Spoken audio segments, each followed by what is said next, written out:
The pinnacle of entertainment software, huh? Sure. Especially when the company collapsed after this game.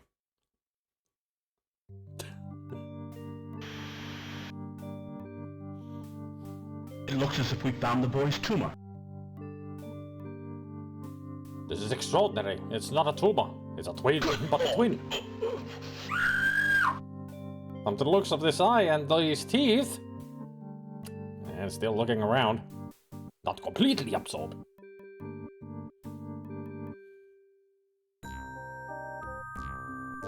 It is not a tumor. It's a twin.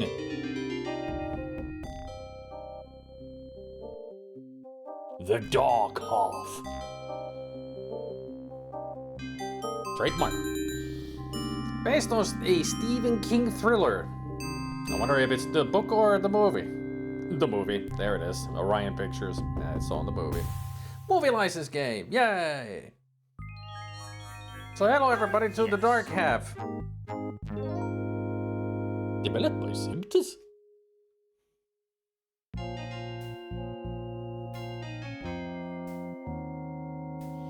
Oh, this is not the dark or dork.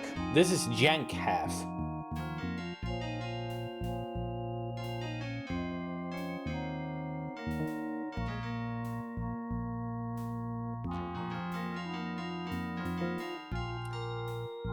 I wanted to play this for a while ever since I saw this, that it was in Exodus. I was like, yes, need to play. 23 years later.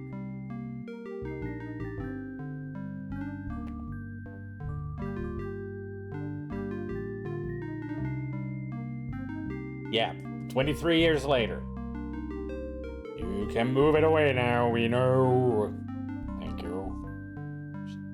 Thad Beaumont is the author of a successful series of horror books that he has written under the alias of George Stark.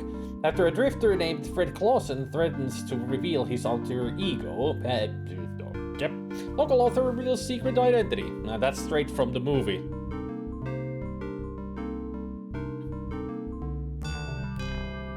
I think Thaddeus was not a very nice guy. Yeah, that's how he named the epitaph on it. But somebody opened the grave.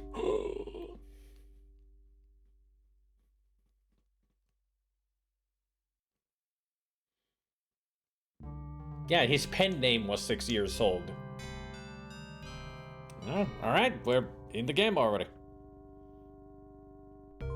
Is there a way to pause? Alright, good. His pen name, George Stark.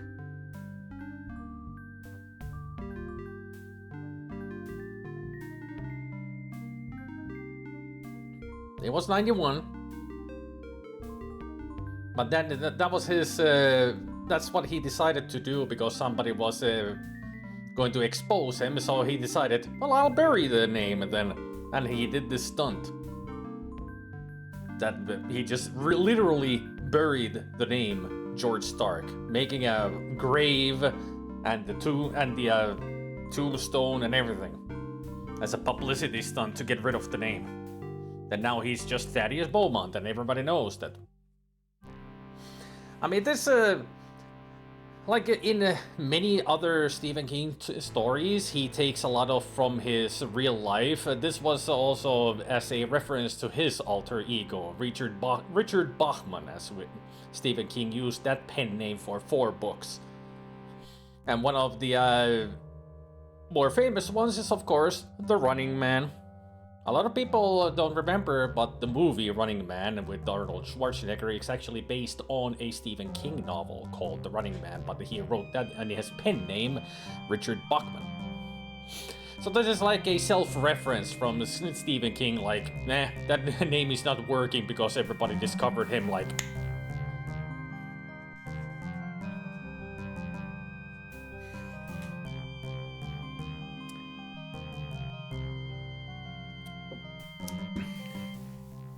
But as you saw from the beginning, that was like a very condensed beginning because the intro to the whole story in the book is like several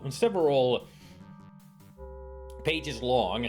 It was pretty much Thaddeus, when he was a child, about 10 years old, he was starting to get a lot of headaches and everything, and the parents and others were thinking that maybe he has a brain tumor. And they took him to the hospital, they scanned him, but they saw that there was something different about this. Like, it wasn't an actual tumor, not a tumor. And that's what you saw. They opened his head, and there were a couple of teeth there, some clumps of hair, and that one eyeball that still moved. And it started staring at the doctor before the doctor just... Yep, that was it was a like, it's like with so many twins. Like, there are the stories of twins, the other just absorbs the other one, but doesn't completely absorb. Like, they can have, like, an extra limb or even a head somewhere, but it's like a dead tissue otherwise. But with Thaddeus, it was in his brain. That's where all the pieces went, that was left of it. So, as far as I remember, it was quite a few teeth, clumps of hair, and the eyeball that they found in there. And it was a successful operation that they got rid of all of it. But did they? But later on, Thaddeus became a well-known writer, using his pen name, George Stark. And here we are. He buried his pen name, literally, as a publicity stunt. Got rid of him, but now his grave is open, even though they didn't bury anything in there. A journalist discovered Richard Bachman was Stephen King's pseudonym and tried to blackmail him. Thus, we have the same premises in this story. That's why he buried George Stark, to get rid of the name.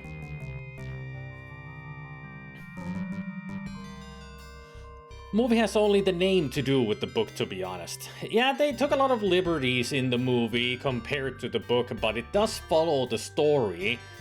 It's just some things are changed, of course.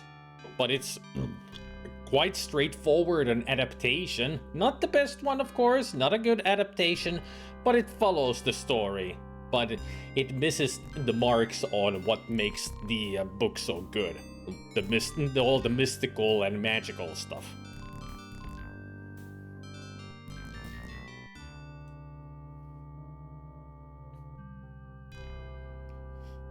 And also, before we really do begin, as I was saying, that this is not a dark half or a dork half, that this is a jank half of a game. And I wanted to play this ever since I saw that it was on Exodus, because I watched a review of this game many years ago by Pushing Up Roses, and apparently this game was kinda rushed.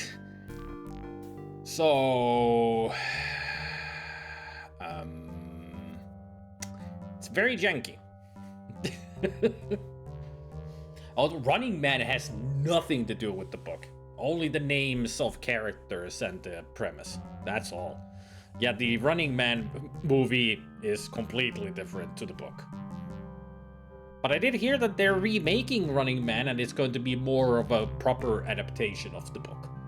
So we'll see. It's from Capstone, the pinnacle of entertainment software. Anyway, let's start looking around. George Bannerman, 1938-1980.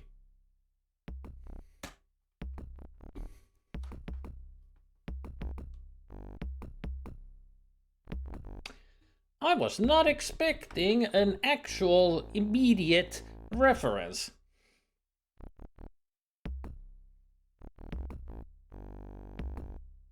I'm quite surprised that they actually have made a reference here.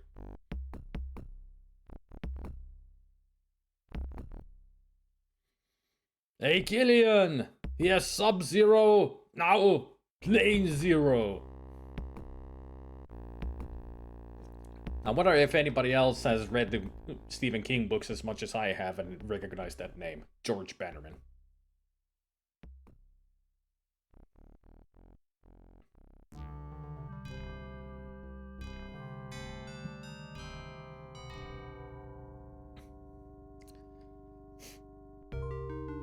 Castle Rock history-wise, Castle Rock being the other of these main towns that Stephen King came up with, Castle Rock being the most famous of them next to Derry and New Haven.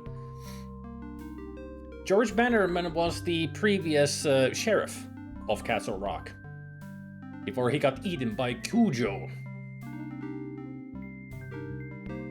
Bannerman appeared in also in, hang on.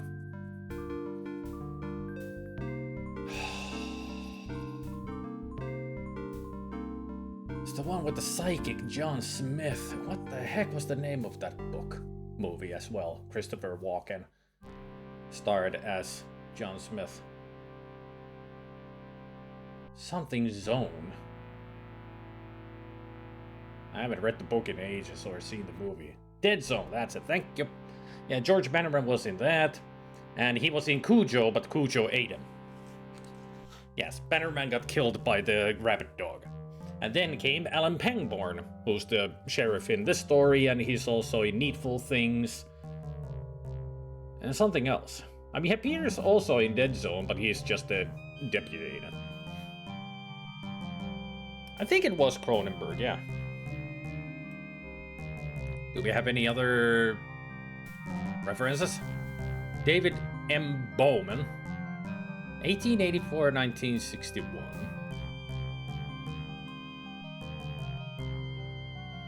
These two are too eroded to read.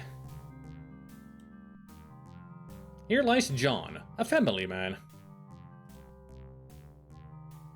Fluffy, he was the best. Only 3 years old. Unless it was a parrot. No, actually a parrot. Robert D. Clark.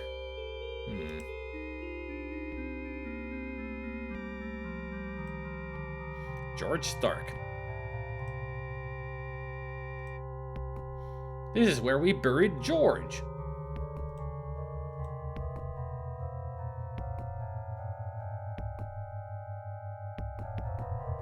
You've never read the Salem Slot? It's a good one.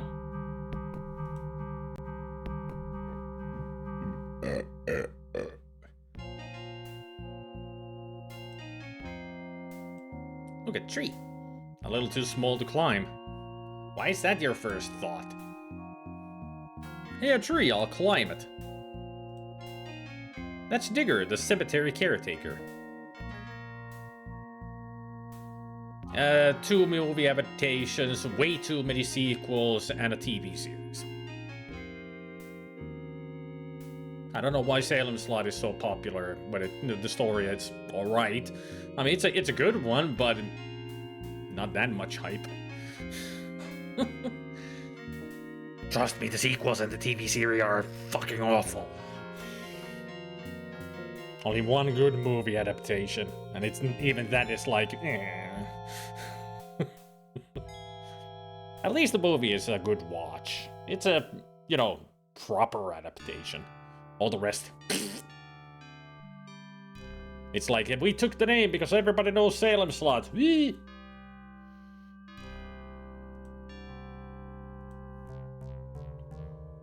What happened to George's grave? Ain't that strange? Probably some kids did it.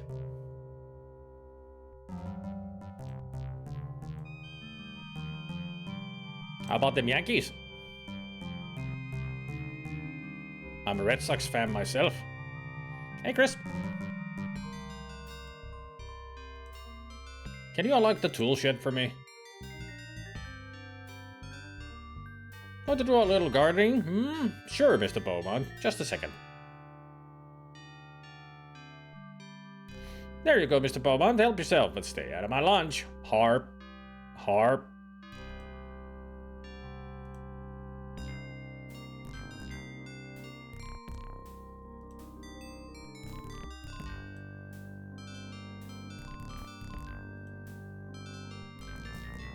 You're a typical electrical outlet. This rope looks very strong, or pretty strong. Looks pretty worn out. It's the heavy-duty kind. I bet that's how Digger got his nickname. Looks like Digger's lunch. That stuff looks poisonous. Oh, it's a weed killer. It's empty. I've been looking for a good flashlight. You have? Digger's toolbox. It's locked. Just a dirty old bucket. It's filled with some kind of green stuff. Green stuff.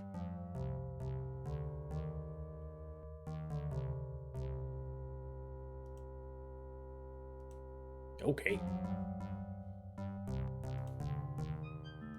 Okay.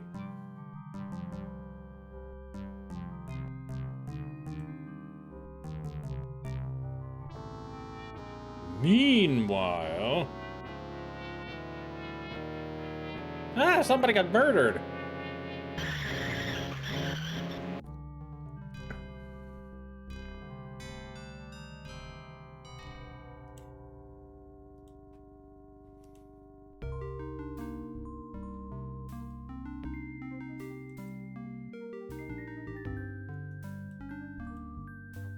Huh.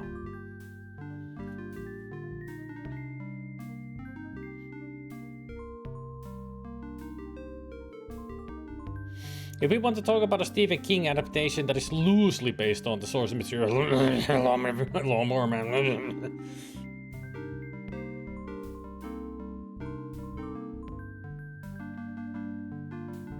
Are we talking about the movie or the game? We'll need a lot more hemp before we're through. The game is based on the movie, very loosely based on the movie. So there's a movie that is very loosely based on a Stephen King story, and there's a game that is very loosely based on the Lawnmower Man movie that is very loosely based on a Stephen King story.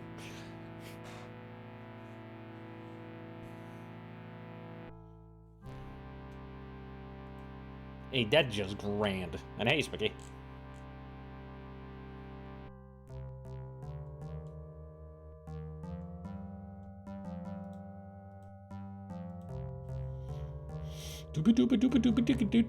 Love the animation in this. Still janky.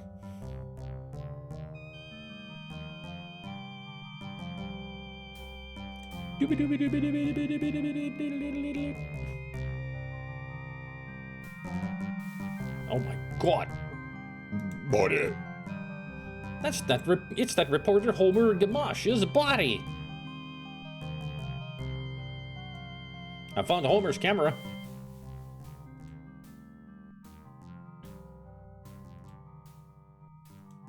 This is, or was, Homer's camera.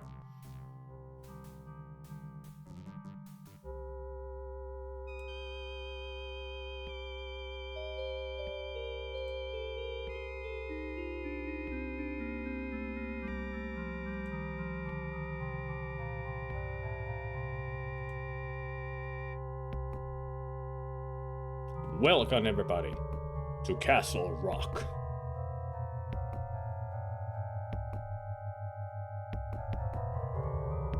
Yes, Specky, it is. Welcome to Jankhalf.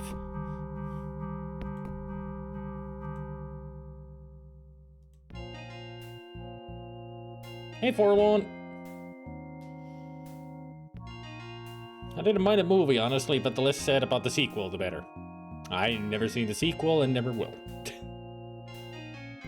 I mean, I barely even seen the first movie, only just snippets of it, not the whole thing. Or maybe I did watch the whole thing, but I didn't care about it, because it was so bad. Castle Rock, the Stephen King version of Arkham. That's a good analogy of it. Hey, Henkaror.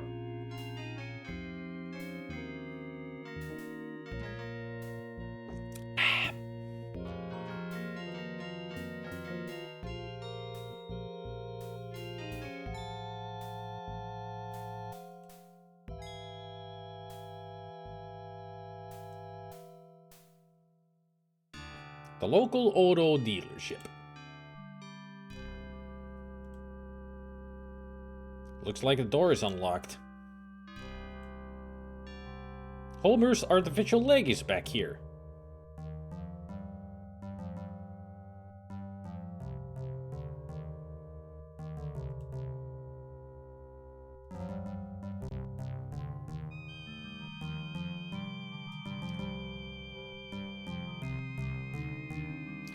Either somebody was murdered here or Homer really killed that burger and fries.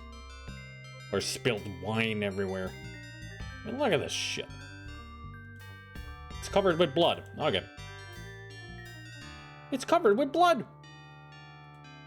Those are my brand. It's full of peanut shells. That's the kind of pencil I write with. It looks well used.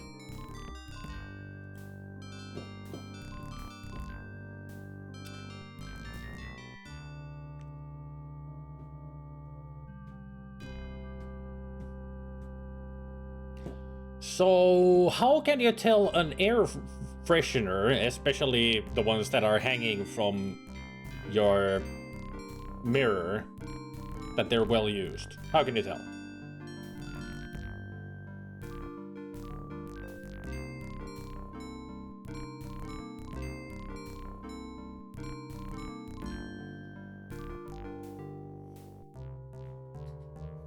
I'm right back.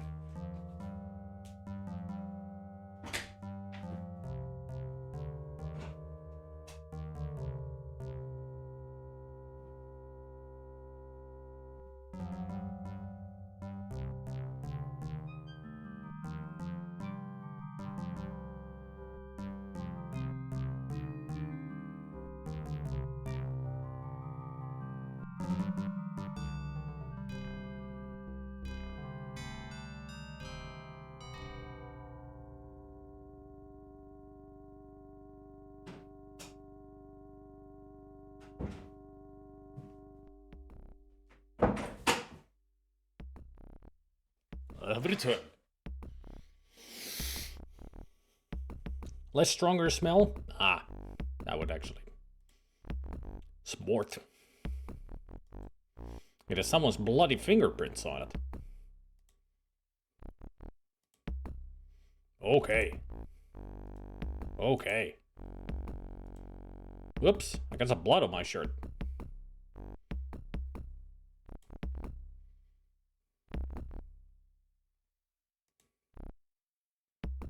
I don't need to close it.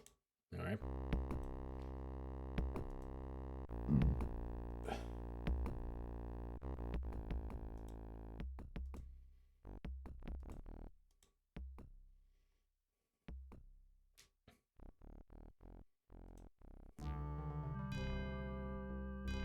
Home.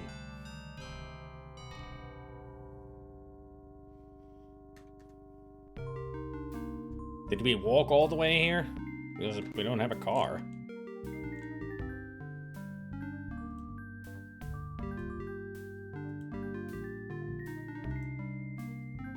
I don't think I have any mail.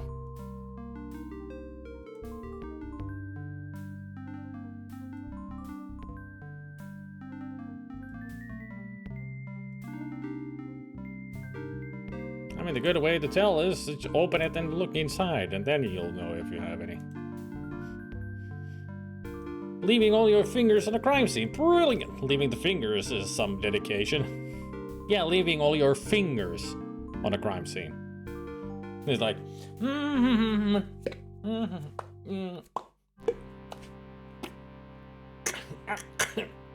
There! Let's go home. Ow!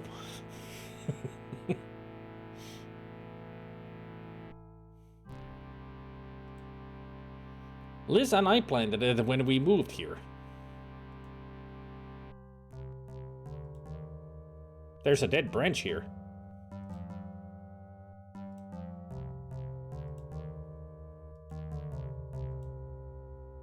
It's still attached to the tree.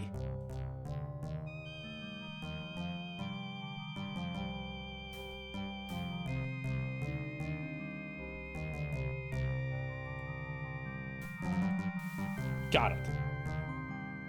Now I have a tree branch.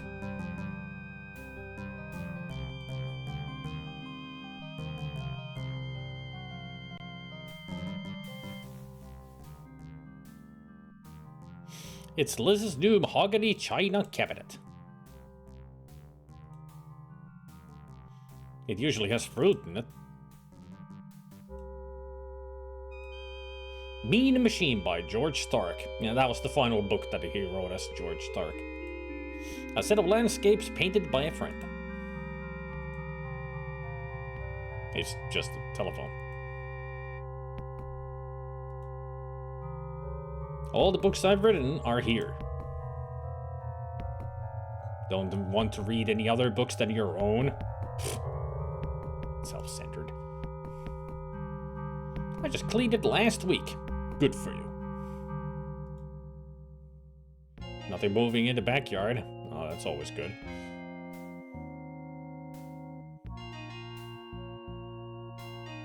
I didn't even notice Eldritch Hobo Joe's typo. Nothing like an adventure game that tells you nothing about what is going on or what your player is supposed to do. At least I know the premise to the story because I've read it Dark Half so many times. So once I saw that truck, I was like, I mean, I'm not gonna reveal anything. I just know how the story goes. I just want to see how well this game tells the story so far. Yep. Nope.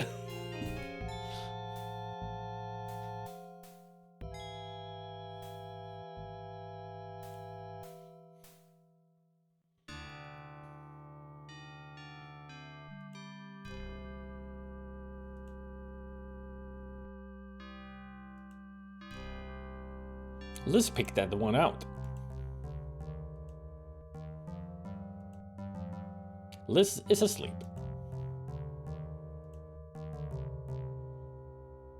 Yep, that's me. Much bigger than in real life. I mean, that's not how mirrors work. Maybe it's one of those mirrors that, you know, one of those funny mirrors that actually makes you look bigger than you are. The next mirror makes you look really tiny. Just a couple of ferns. And that's not how you design a bedroom. Maybe they're minimalistic? Ever thought of that?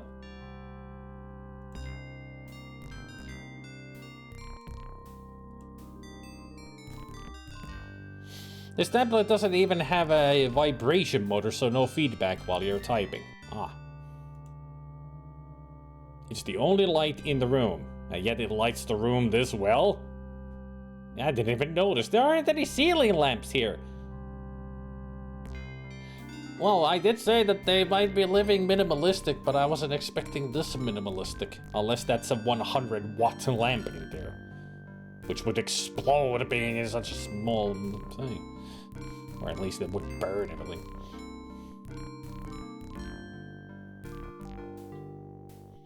It looks like the bed is on an alcove of a hallway.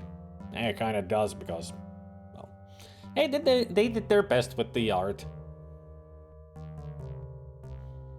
That's all there is to it. They did their best.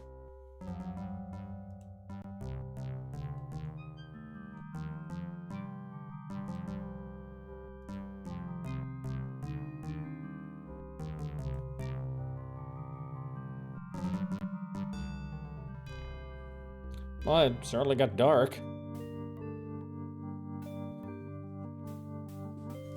It's not a tumor.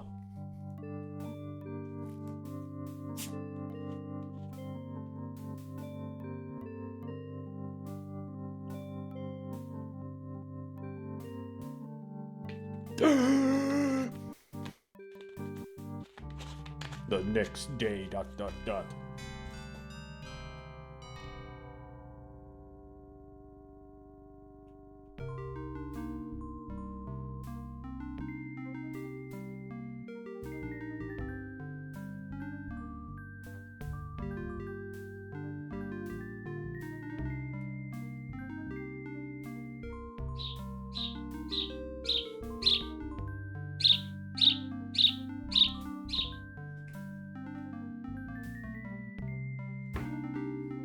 I ain't gonna have you with me here. There's supposed to be sparrows that you saw there. Kinda hard to tell with this art.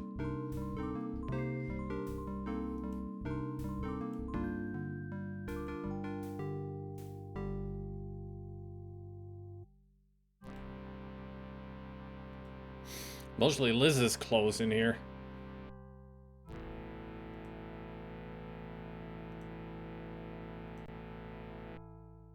No one will find it there. Sure.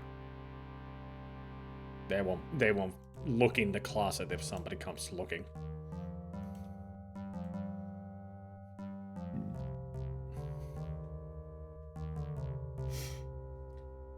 No, this is not gonna go dark seed or anything. This is a completely different kind of a thing.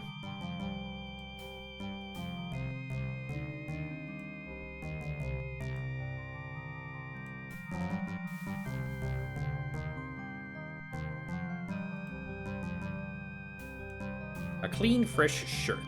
Yeah, I should actually wear that because my current shirt must still have that blood on it.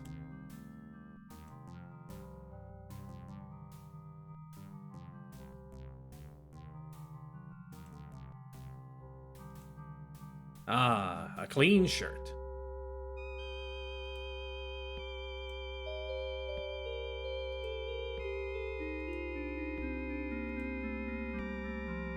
That's the only drawer I can open? Alright.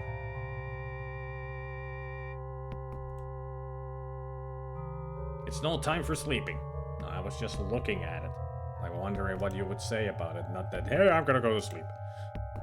Just a nightstand.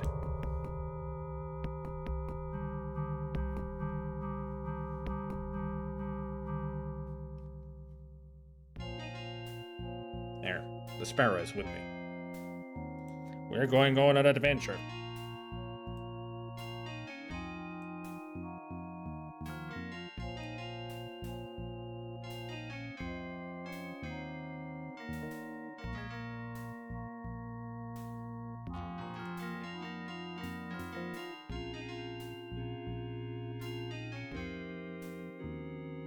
Mr. Beaumont, we have come here on official business. Homer Gamache was murdered last night. So, are you at my house? Digger, the caretaker at the cemetery, said that he saw you out there around the time of the murder. I was in the tavern last night. You can ask the bartender. Digger's the old man who spends way too much time with dead bodies. I was home all night. Are you accusing me? Then explain why your bloody fingerprints were found on the rear view mirror of Homer's truck. I can't. I've been framed. They're not really my prints. They belong to George Stark.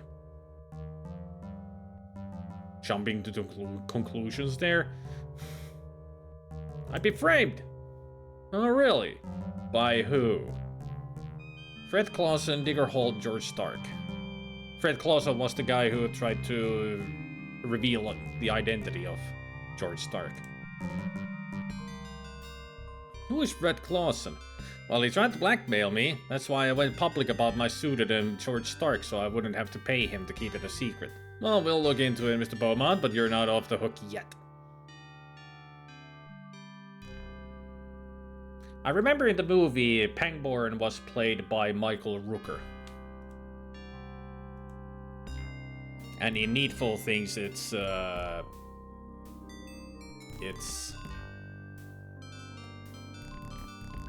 What the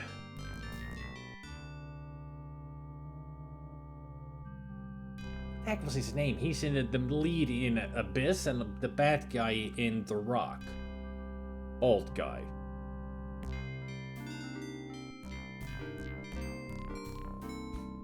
Ed Harris, that's it. Thank you. Man, I'm forgetting a lot of names. But yeah, Ed Harris played Pangborn in Needful Things.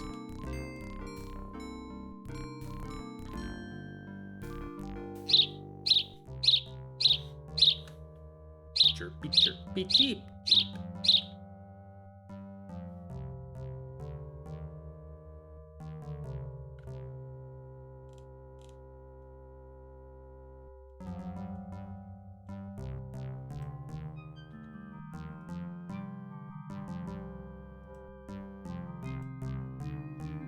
Needs water.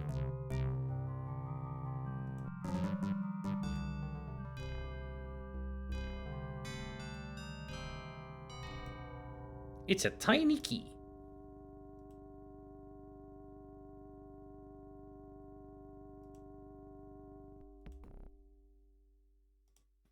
This is a small key.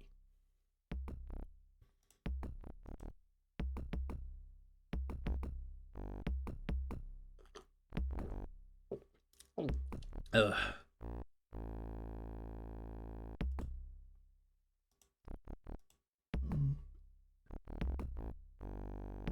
Okay, it's unlocked. Alright.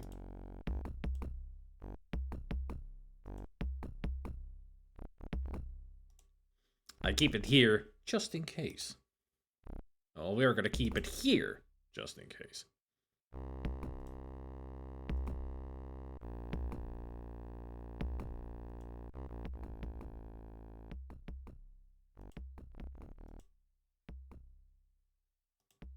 My old 45 with only one bullet.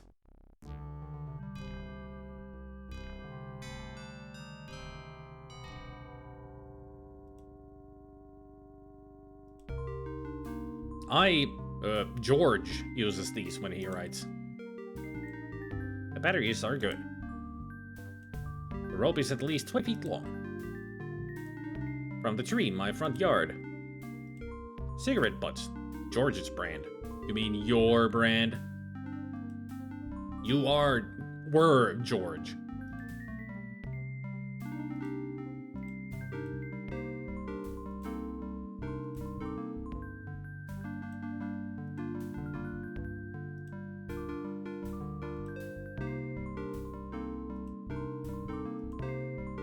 No one except Liz knows my study is here. Or are we talking in a third person? Because Thaddeus is a bit crazy. Yeah, it hasn't revealed here at all, but the thing why he thinks that the George and everything, I mean, he treats George Stark, his pseudonym, like it's a real person, like a totally different from him. Because that's how he behaved when he was in George Stark mode, making those books. Always smoking those cigarettes, chewing on those pencils, drinking a little bit of whiskey, and stuff like that. And when he came back to Thaddeus Beaumont, to be Thaddeus Beaumont, he was just a normal Thaddeus guy. But in George mode, he was a completely different person. So he always had this a little bit of duality going on with him. But now that he's buried George, it's like he really did bury a real person. Because the game doesn't reveal, but if in the book and in the movie, when he looks at the grave, it looks like somebody crawled out of the grave. Not that somebody dug up the grave, but something or someone actually crawled out of the ground. Like they clawed their way through the ground and left.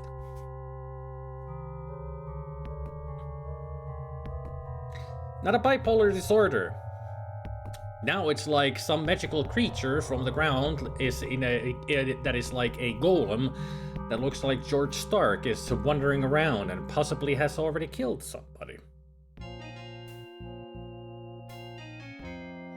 Denying a whole part of yourself like that would sure cause a whole lot of stress, yep. An alcoholic personality, so on brand for Steven, yeah.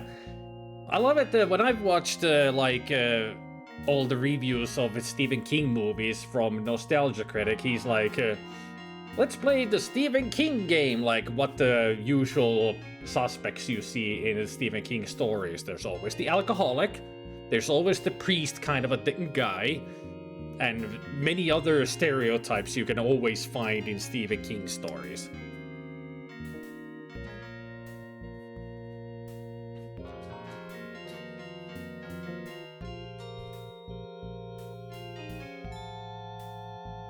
Well, not always, but yeah, usually the protagonist is some kind of an author, or has written books at some point.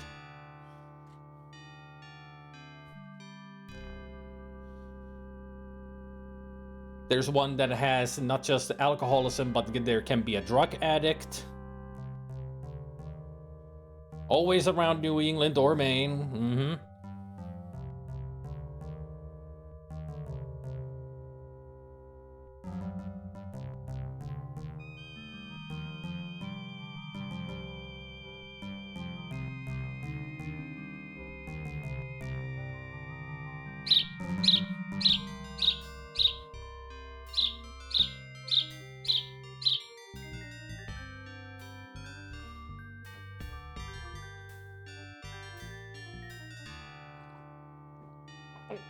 I remember in one of the reviews, I think it was Tommy Knockers, that the Nostalgia Critic reviewed, and in the end he was like completely super drunk.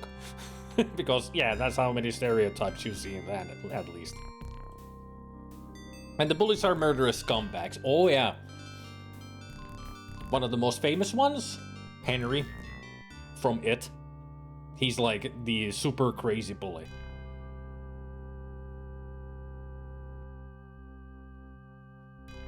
Sparrow seems rather special in that regard, like pigeons. Yeah. I mean, pigeons and sparrows, I would think that that's the kind of a genus of a bird that has spread all over the world.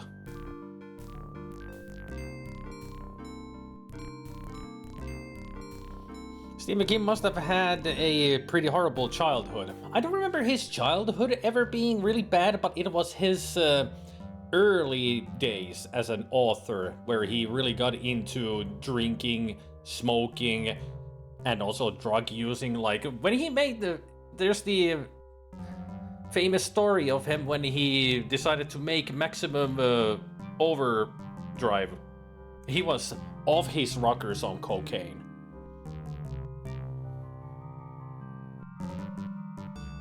So yeah, especially after that era, when he started to make stories, he put like alcohols and drug addicts and all that into his stories because they reflected his adulthood, like how he behaved, and he got off of drugs and alcohol for good.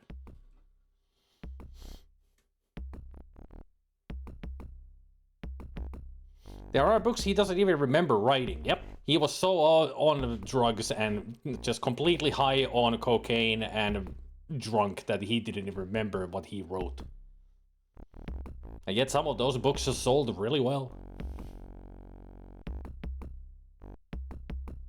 If he had to deal with vicious school bullies and religious fanatics, I think in school he was bullied because, well, you've seen his face. He's got a very strange face and the buck teeth, so he was bullied.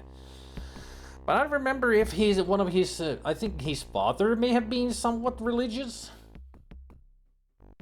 I can't remember his family matters anymore.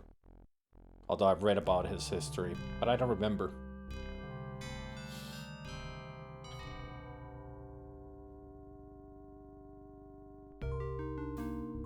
But yeah, a lot of the characters in the story are just reflections of his past, of how he was. While on the earlier books, when he was really high on stuff, it's just his mind just going haywire.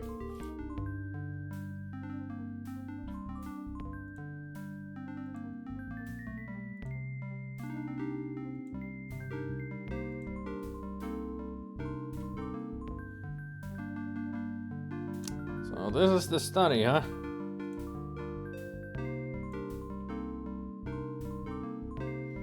Research books. I keep writing supplies here. It's a jar of pencils, George's pencils. Notes for my new book. This is where I write.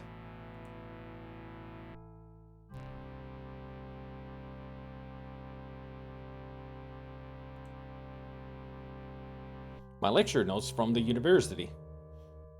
And if you take a closer look at this is actually very accurate. Thaddeus doesn't write with a typewriter. Thaddeus, or George Stark, wrote with good old pencil and paper. My new book, by me, not George.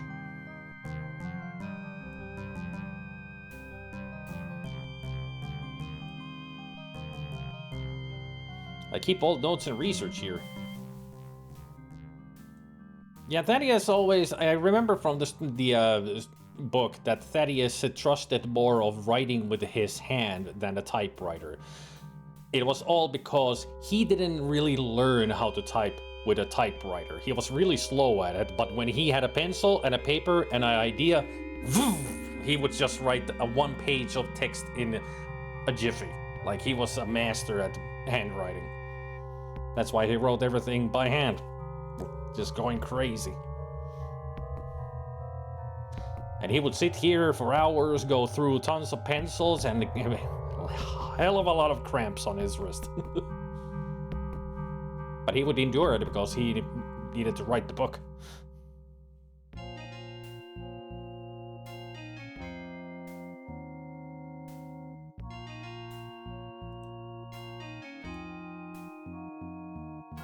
Well, a wastebasket. A blank, crumpled sheet of paper.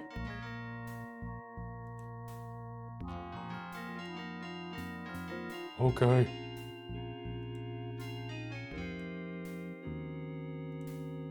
Just a blank sheet of paper. Hey, TK. I've been improving my penmanship recently, writing in cursive. Ah, nice. I haven't written in cursive in a long time. I wonder if I still have the knack for it. Sometimes typing gets clumsy and exhausting. Come to think of it, I'm not a touch typist. Never been able to manage it.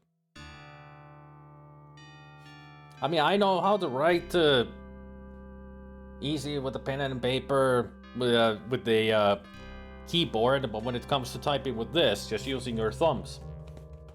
Yeah, that's where I'm bad at.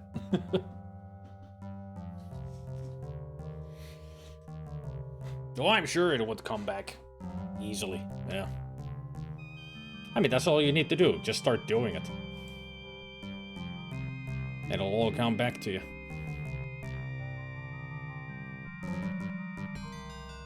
Let's take a look around.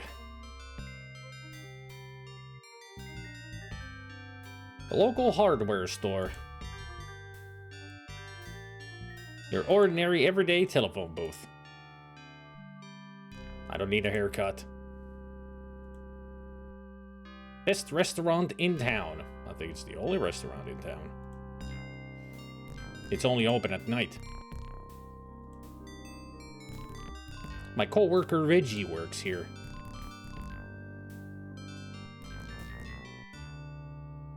I guess there's nothing else to look at. Anybody want to go to the Castle Rock University?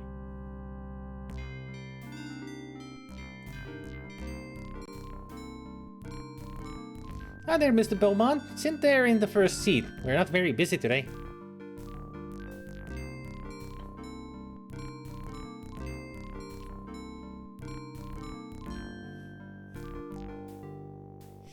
And I thought cursive is a dead writing form. Well, these days it would be.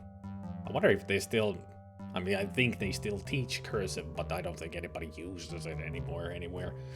Gen Z has apparently rediscovered typewriters. I've heard that too. I've heard that they are getting excited about typewriters. I wonder if I should learn how to write cursive with my right hand, but still do printing and drawing with my left. That seems like something that I could learn to do mentally, since I already use the mouse with my right hand and it feels perfectly natural. I mean, it's a possibility that you're ambidextrous. Since if you're left-handed, but you can do stuff with your right hand and it feels natural, I would say go for it. Test yourself. It would be interesting to see if you actually are ambidextrous, that you start doing cursive with your right hand and you can do it very easily.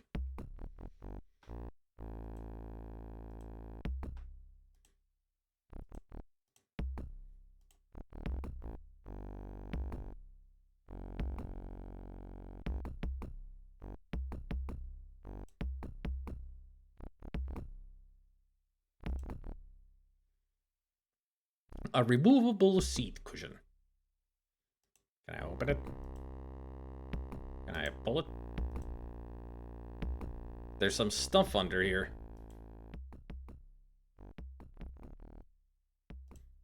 Someone lost their lighter in the seat.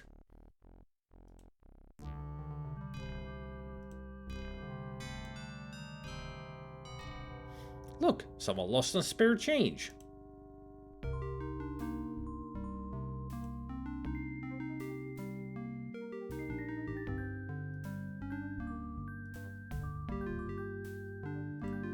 $3/4.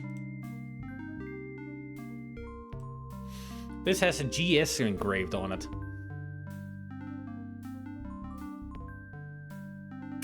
GS, you say?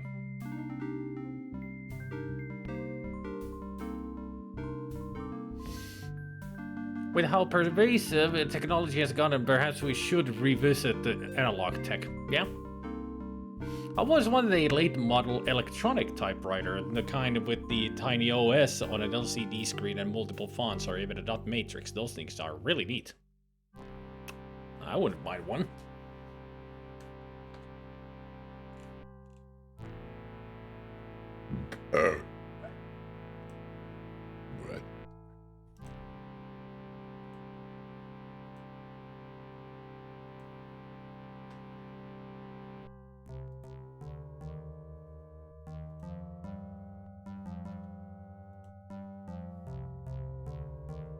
Use lighter on cigarette butts.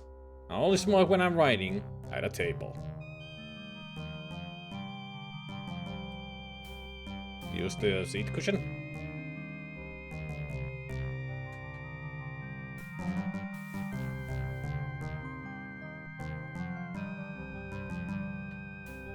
Use the booth. There we go. Now all I need is a menu. Now what you need is to light up those cigarette butts. Now I'm ready to write.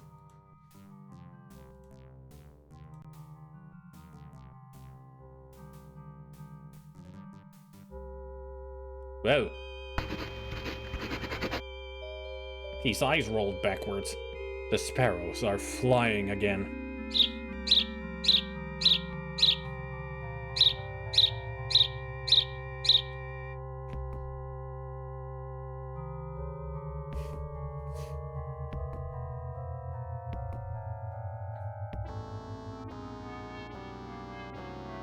Black Toronado is parked outside of the rundown apartment building where Fred Clausen lives.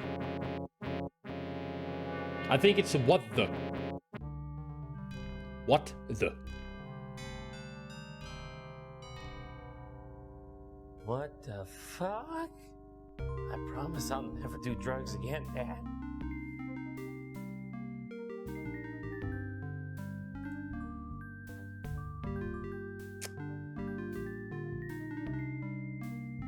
It's a shame that the game doesn't tell you, but I'll let you know. The Black Toronado, that's the kind of car that George Stark would drive.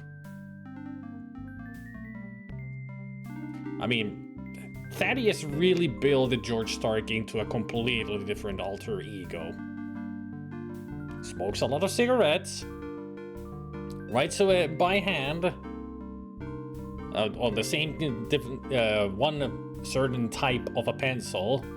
Then likes to drink a bit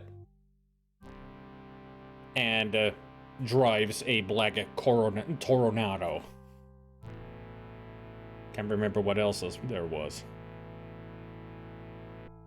I think it was that he also shaves with a one of those foldable razor blades, like old school barbers use.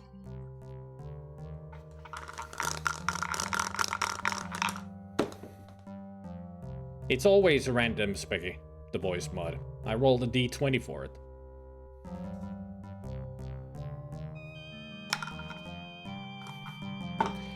You're gonna love this one. Trust me.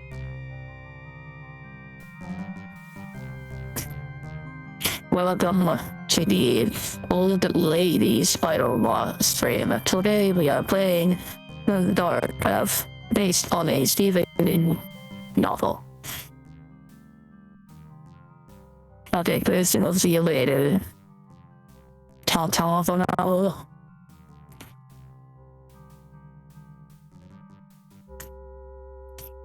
Leave.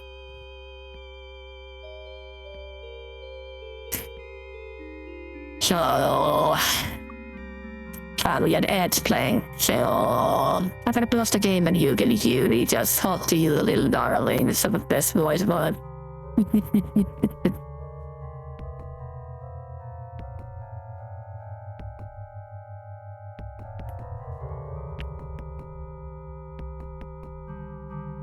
But this AI mod is called Agatha. Just an old lady.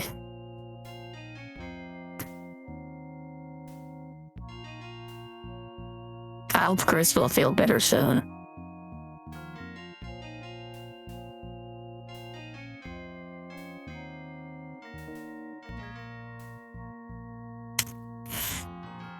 On these Spidey plays games.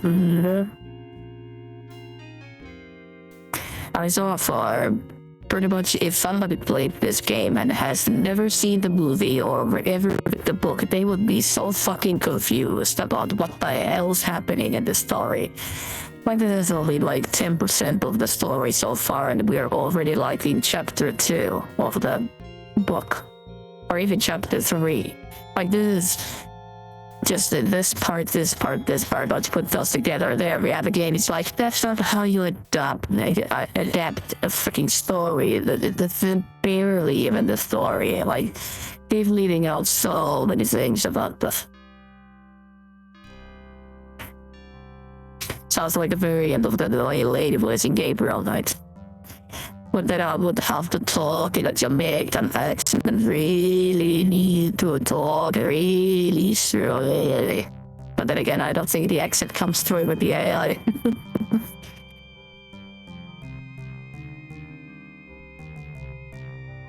I never like that narrator. A lot of people do, but I don't because she is so freaking slow. It's like, come on, we're playing a game here.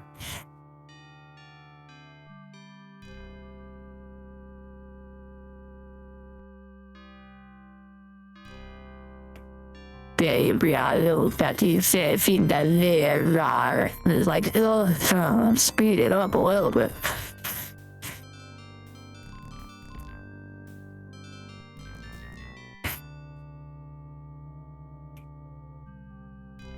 I mean, the first time I heard, I was like, what the fuck is this shit? It's like in the first sentence she said it took forever to go, so I was like, can I play the game now? And then I looked at something else and she goes, oh, even the accent is so thick that you're sometimes like, what the fuck is she saying? Good thing there's the text I can read.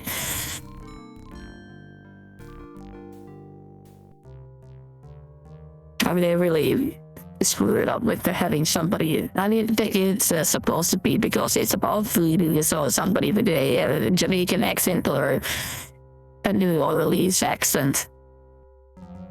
Give it more authenticity to be in that location, but that's not how you want a narrator to be, like slow and slurry, because it would be the same like if I had if I did a narrated voice and the narrator is super drunk. That would be actually hilarious. Well, like the narrator drunk. There.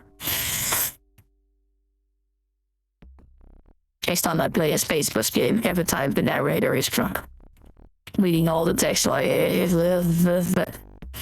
saying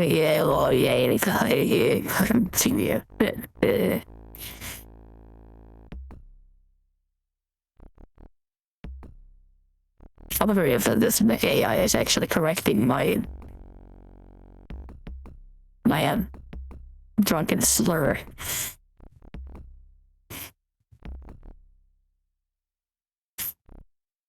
That's it for all the episode by Darlings. Alright, let's get back to the game.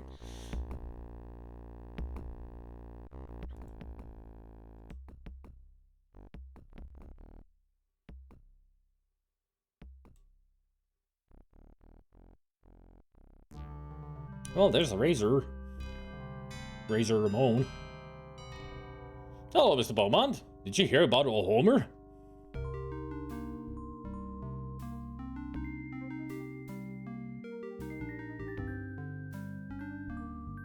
Yes, isn't it horrible? I'll say. Can I help you with something? Maybe a shave?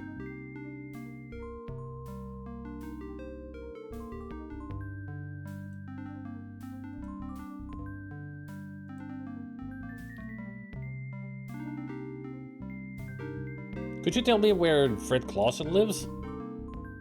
I don't know what you want that good for nothing for, but sure, he lives down the block in the apartments on the other side of the street. Well, it's a good thing that we came to talk to a barber. But then again, a barber or a bartender, they know everything about everyone, right? That razor looks well used. As it should, he's a barber. He's been the barber here for years, and you still don't know his name. There must be 20 different products.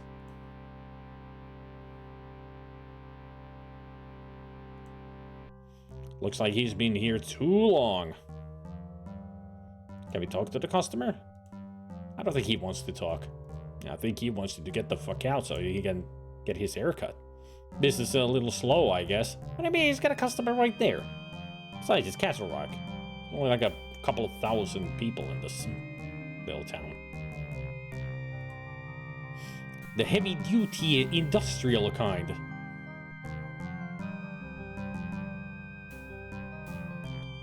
So if you're wearing a toupee, say goodbye to the toupee if that's an industrial heavy duty. It's like, all right, I'll put this into a small, like the first, all right. They just go, that's strong enough for you. Good. Your hair is just spikes like a Phoenix Wright type of hair after that. Yeah, thanks for the haircut. Now I can be a lawyer. Woohoo! It looks almost brand new. Almost.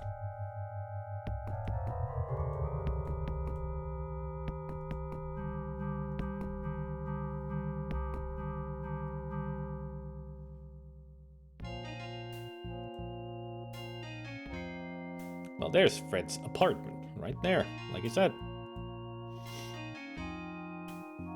I'll let you know, Specky.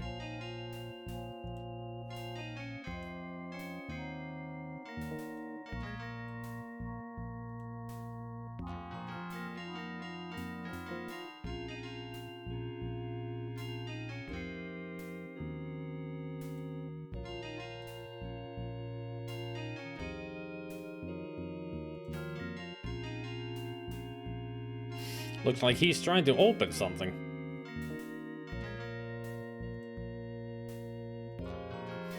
I'm sorry, sir. I can't seem to get my strongbox open. I tried the key, but it seems like I'm going to need a gun. No, thanks. Okay, maybe another day.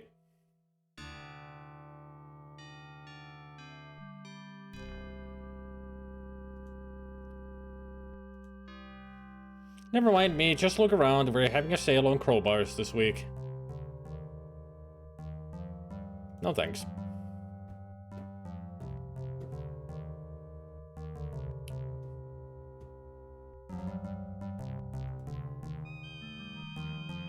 Audience, I have a question for you.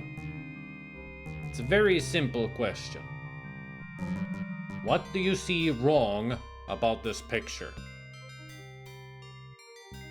Hardware store. Clerk that cannot open their strong box because they can't find the key, or the key that they have doesn't fit. And they're wishing they have a gun.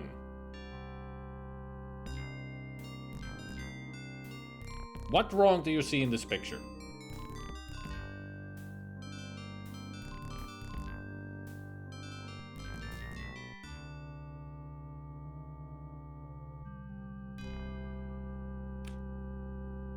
Just asking that question and going through that scenario, I think I just rotted my brain on how fucking stupid this is.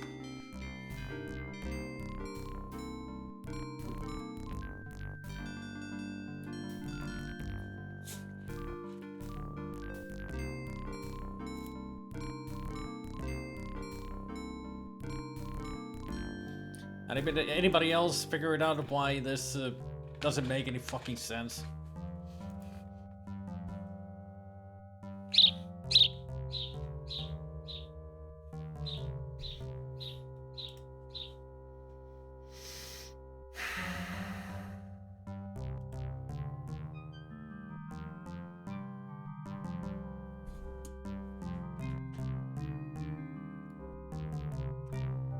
hardware store guy cannot get into his strongbox and he's asking for a gun.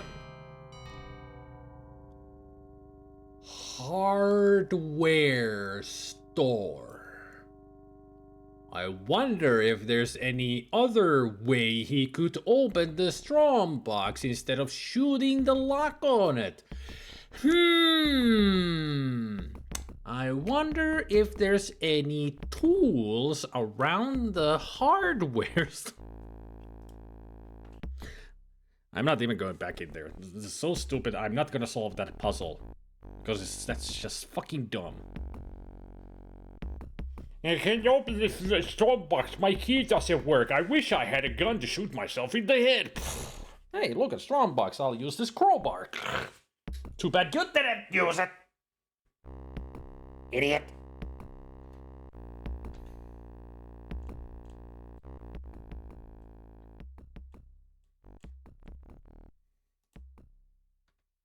And apparently he cannot get it open because the lock won't open, and he apparently doesn't remember where the key is.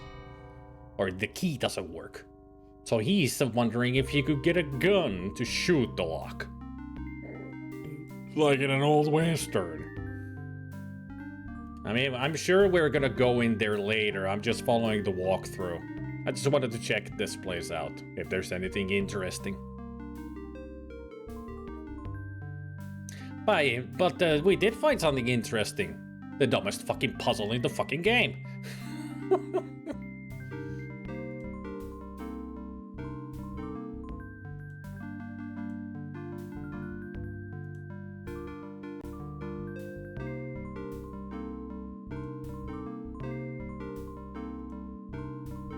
Smells like it hasn't been dumped lately. There's nothing here worth keeping. I think she's asleep. Litter bugs. Sheesh.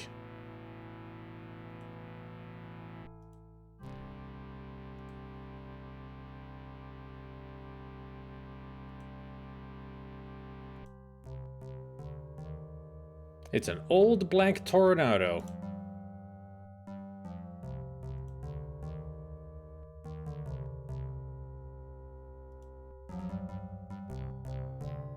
I don't usually peep in windows.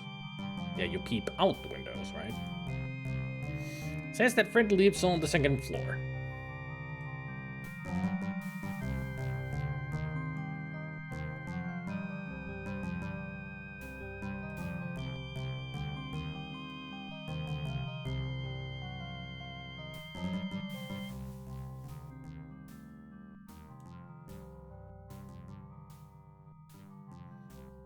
Looks like a canister of tear gas.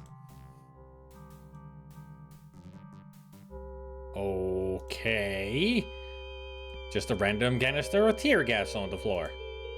George prefers more intimate weapons.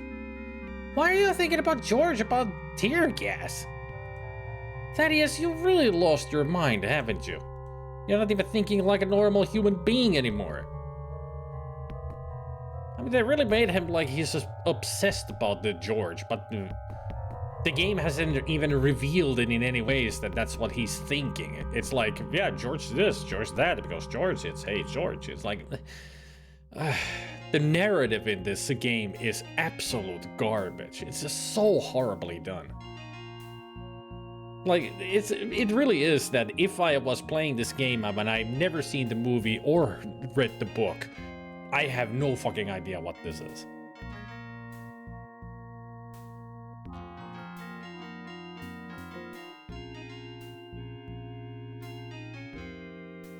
Maybe this rundown old place has been rated by SWAT before and they dropped it? I mean, yeah, but still, why would he say about it that George prefers more intimate weapons? Like, we weren't even, I was just looking at the tear gas, like, what would it say on the tear gas canister? But he's like, George this, George that, like, yeah, go do this then. If you're so mean to George. Go fuck yourself, literally. I mean, George Stark is him. And if George Stark is real, and he fucked George Stark, he would be fucking himself.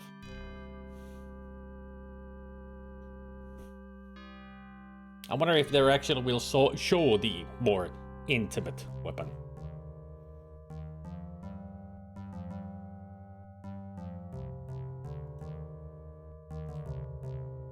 I think this is Fred's apartment.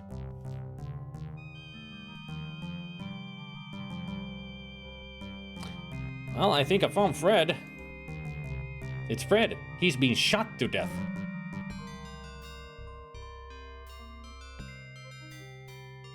Captain is dead.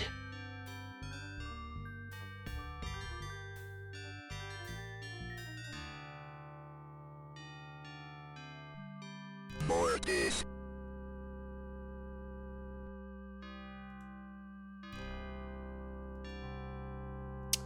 I'm just trying to remember if that's how it happened in the book.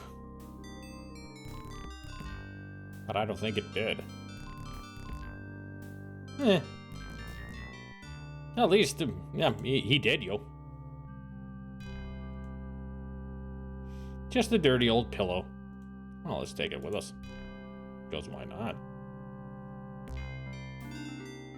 And also it reads, the sparrows are flying again over there.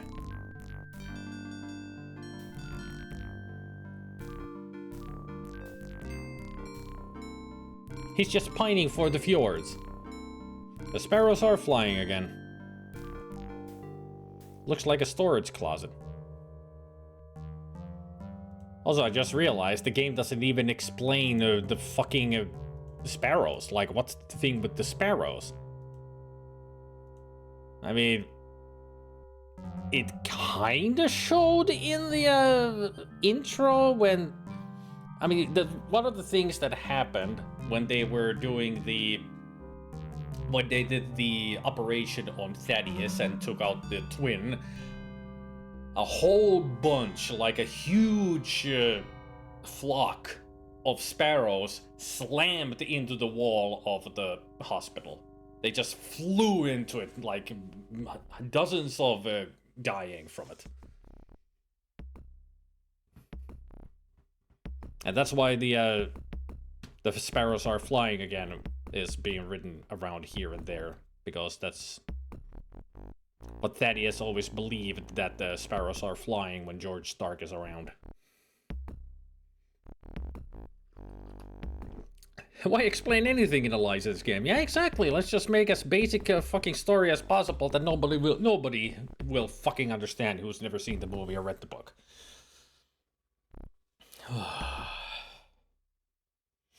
I remember the death was more graphic in the movie and the book, yeah? Here they really toned down the death as well. I mean, as far as I remember, he wasn't shot to death. Sparrow schmarrows, the signals are strong tonight. I didn't know that this was Thimbleweed Park. I see the connection now. The signals are strong tonight. But those were pigeons, not sparrows. The pigeons are flying again. That's what it means. It's like the Batman says, it's all connected. Yes, Nigel, wear your tinfoil hat. Now we're in Twin Lakes, right? We're all over the place.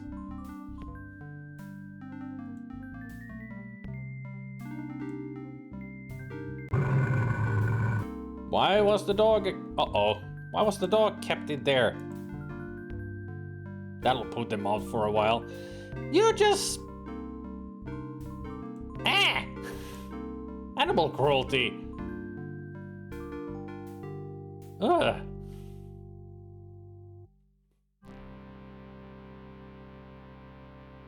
He just... that's not tear gas. That's pepper spray.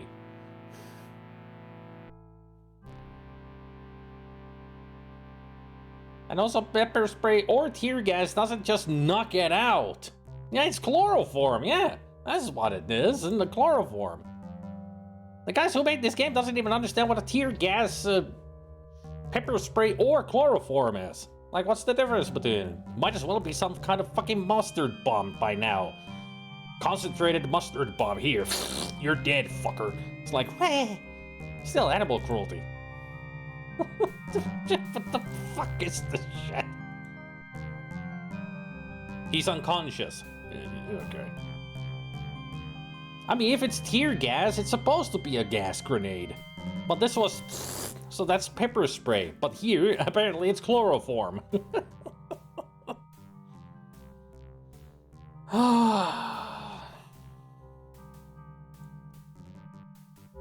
Anyway, let's take a look inside. There's a strong box in here.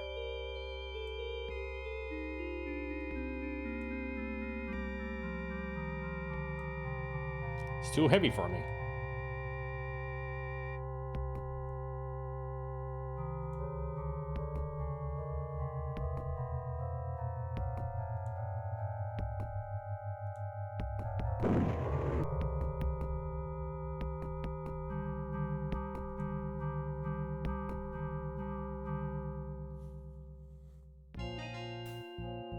Good thing I got that idea from the hardware store, man.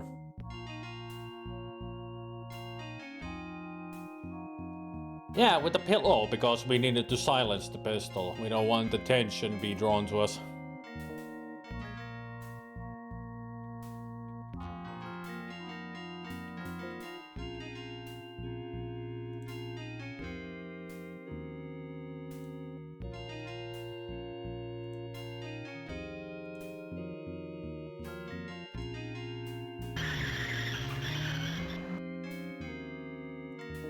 Sounded like somebody left. In a hurry. $6.75. We're rich.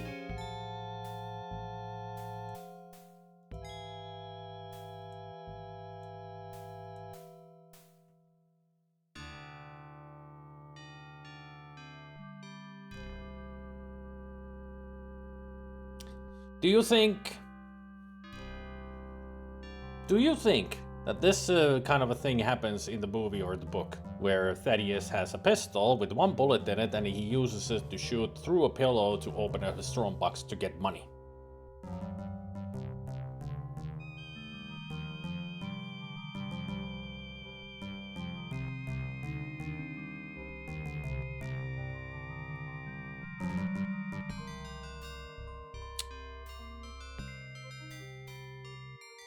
You don't need to answer the question because it's rhetorical, because this is just stupid.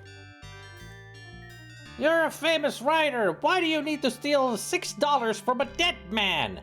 $6! Why would somebody put $6 in a strong box? Like, what the fuck is this game? Other than shit. This is horrible.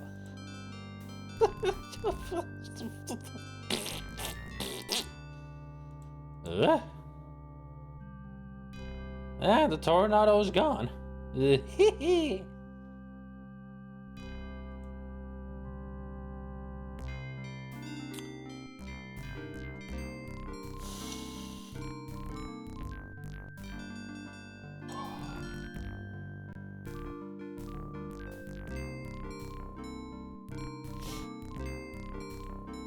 mean, there's nothing wrong with Thaddeus. I mean, he's very je ne sais quoi in this game. It's just the storytelling is so bad. So bad. I could get my film developed here.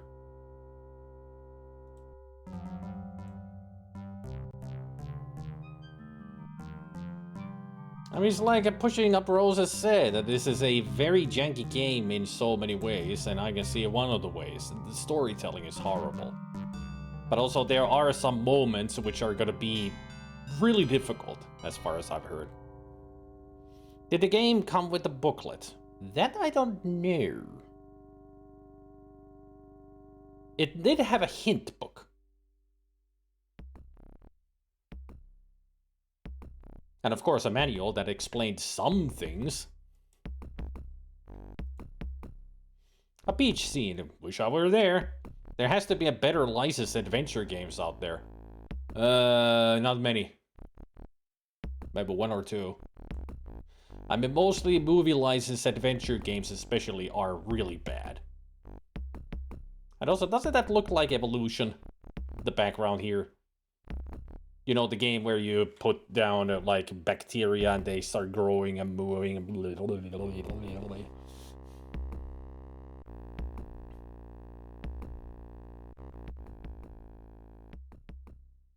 some kind of microbes. They go together and then they start becoming bigger and bigger, and then they separate, and those separate, and then it's just moving all over the place, and it looks like that.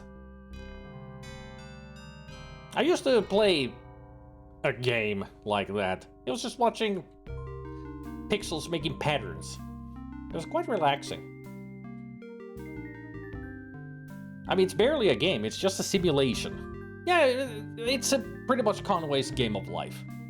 But it's just watching those kind of pixels, you know, merging together and then separating and then making new kinds of forms and such.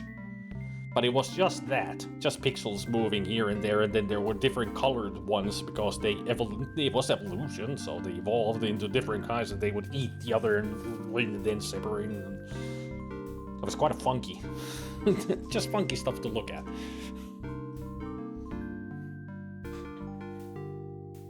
You mean the fate of Atlantis?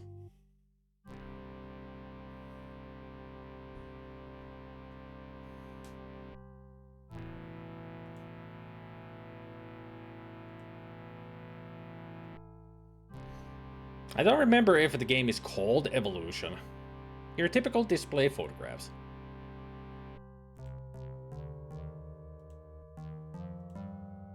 I mean, I'll look it up as well during Soy Lunch. So I want to look it up. You're welcome. I mean, I owned Fate of Atlantis on the Amiga. Played the shit out of it. It's a great game. Never liked playing Guts. I always played Team. Although I did also play Wits, but that can get annoying at some points. Yeah, there's 3 different ways to play the game. And Guts being the worst. In my opinion, but...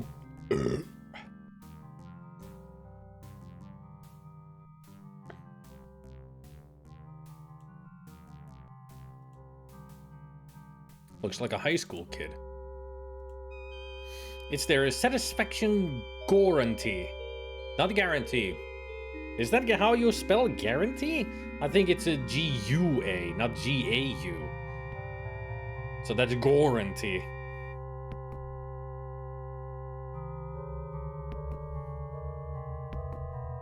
Isn't it UA? Yeah, UA, yeah. Satisfaction guarantee. Are we in Hyrule with guarantee? Boulders. This guy looks like the manager.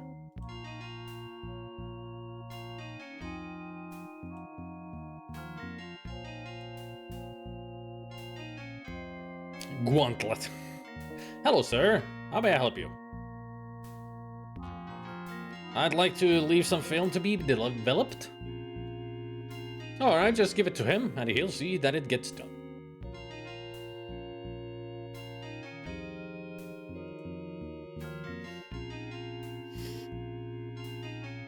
A typo in a game about an author. How ironic. Yep.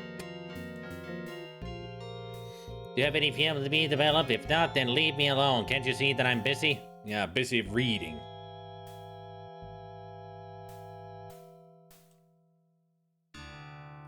Give a camera to salesman. I can't develop your film as it's still in the camera. Oops. So I gotta open the camera. There's film in here, I'll take it out. Maybe Homer got a few pictures. Okay, it should be ready by tomorrow. Thank you for your business.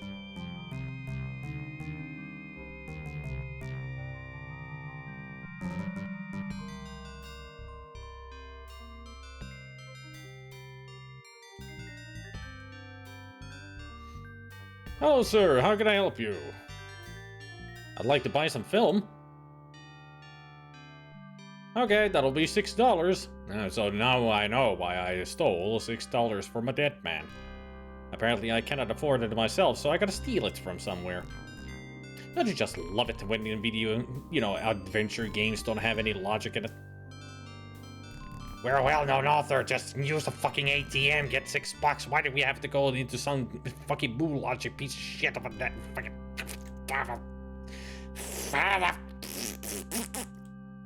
But I'm trying to say that the game is bad.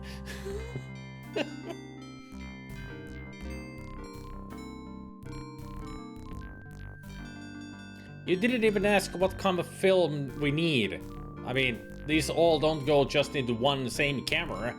Some cameras are built different, and they need a different kind of a roll of film. And there are different kinds of rolls of film. I mean, they went on a big one, the small one, something with... never mind. We got a roll of film, that's all we needed.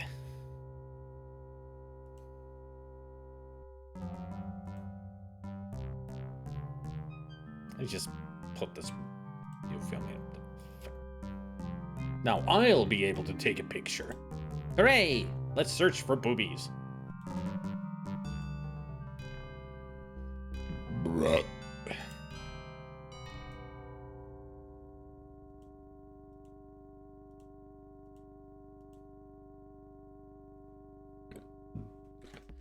There's something about this game that feels off. The story, the atmosphere, plot, sense, everything. I only just realized now that your UI is a giant typewriter. Even I didn't realize it's a typewriter. Good catch, Hanker. Even I didn't notice.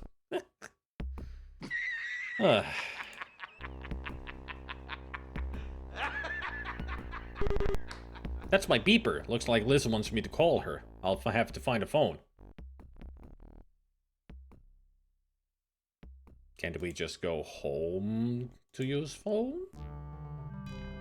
I guess not, because the game is stupid, so we have to use the quarters in the phone booth. I need to get inside the booth first. Excuse me. Who's the phone? I think these things take money. Okay. Who's the quality of the phone?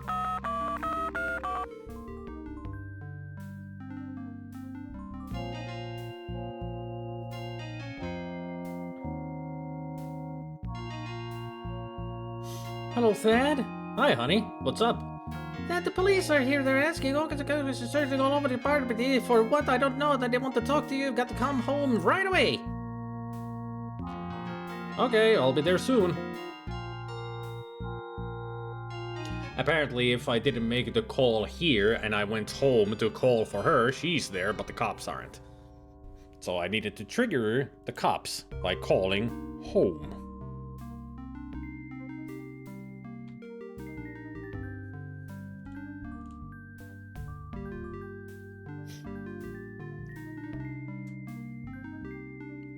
Why couldn't the cops just be there? Why did this beeper and phone thing happen? We could have just gone home and bam, police to ask questions. And yes, he actually does kind of look like Warwick Davis. Why? Who the fuck knows? I mean, at this point, this game is...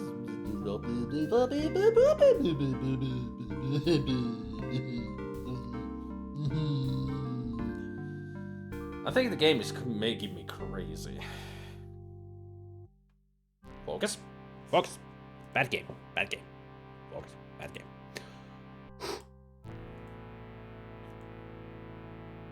I think the most heinous crime for me especially is that I have read the book so many times and see the movie a couple of times. I really enjoy the story, and this is just absolutely desecrating it, like completely destroying what the story is, why it's so good. Does this game have dead ends? As far as I remember from Pushing Up Roses' review of this, that yeah, it kind of has a couple of points where either the game can completely break, or you can get soft locked. That's why I decided to use a walkthrough, because I want to see how this game ends, because Pushing Up Roses didn't show the ending at all. But I just wanted to play this because of her review, hearing how bad this game can be. And knowing this story so well, I want to see how bad of a version of the story this is. And so far, it has been absolutely criminally bad. I hate this. That's why I want to see it to the end. I want to see how badly they make the end of this. Like, are they gonna screw up everything, make something of their own, or... I want to find out, you know?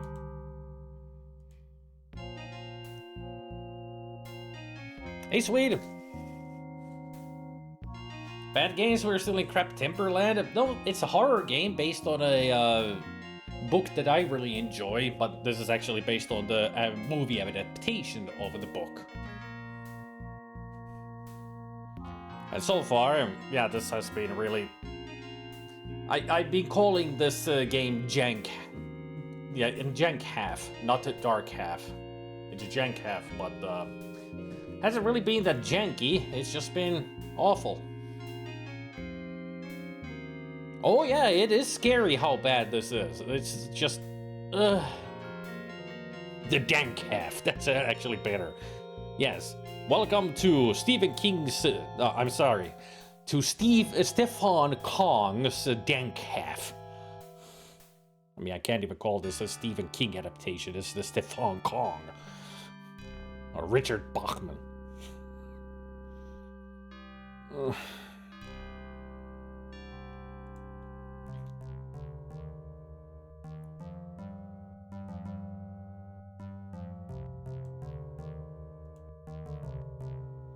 Richard Barkman.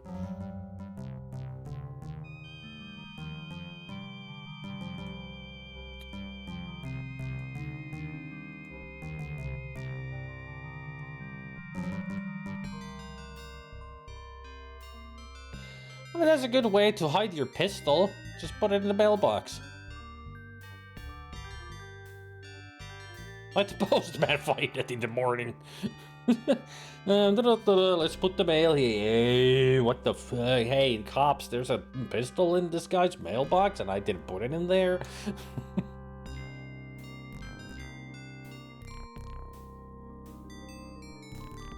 And yes, the game also has game over screens, because if you have incriminating evidence on yourself, they will arrest you and you get a game over.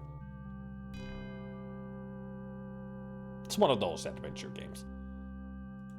Don't do things right and you die? Well, not really die here, but, you know, still, game over, man, no bonus.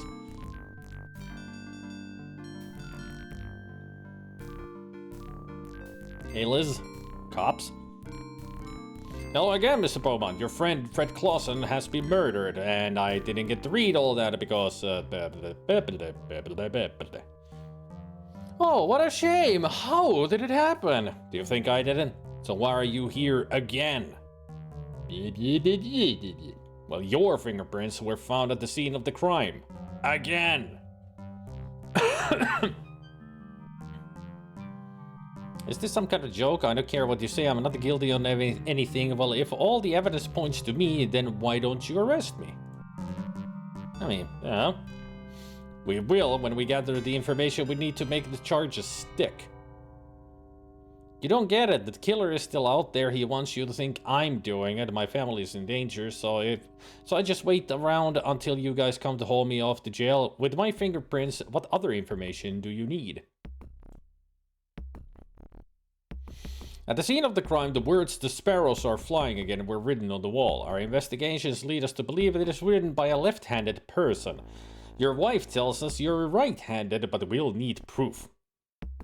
I totally forgot that about the difference between George and Thaddeus. That is actually true. Thaddeus writes with his right hand. George is left-handed. That's the other difference between him and his alter ego.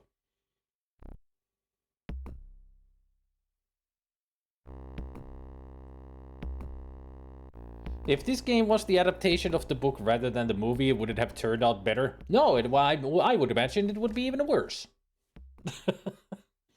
Because this was definitely created by amateur company. Because you want to know how many games this company that made this game had been made before. Let me rephrase that. Before this game, how many other games did this company make, do you think? I think that's the proper term of asking that question. English is a language, I don't know how to use it.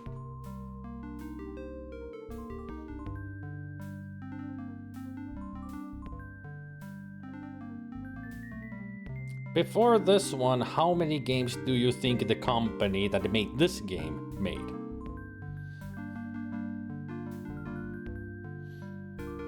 First of all, artistically, this looks like one of those Amiga PDF titles. Yeah, kind of does. I give up. 0.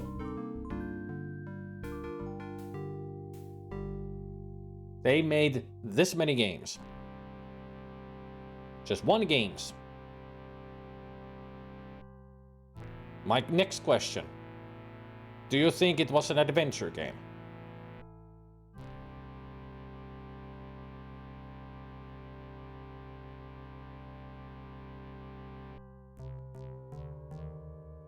No, this is their second game. Lol, nope. Their first game was a shoot 'em up. Then they made this. Then they went poof. 2 games they made. 2 games. Then the director of this company created another company, made another game, and that's it. So the person who was the director of this company and the second one made 3 games in total in their life. That's how good they were at making games. Nope, not Gloom, not Corridor 7. I think it was called the Cyber Genie or something? Like a very unknown title. Maybe it wasn't a shoot 'em up or a first-person shooter. But it definitely wasn't an adventure game, that's for sure. And the second game was not No, the second game was also an adventure game. Wayne's World adventure game. And that's the last game they ever made. Apparently, the Wayne's World adventure game is also very janky. And it's on Exodus, so we'll play that at some point, just to see how bad it is.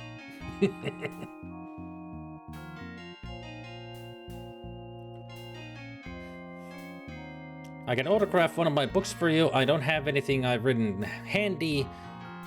Well, I just happen to have that phrase written on this piece of paper. Here, take it. I mean, we do have that.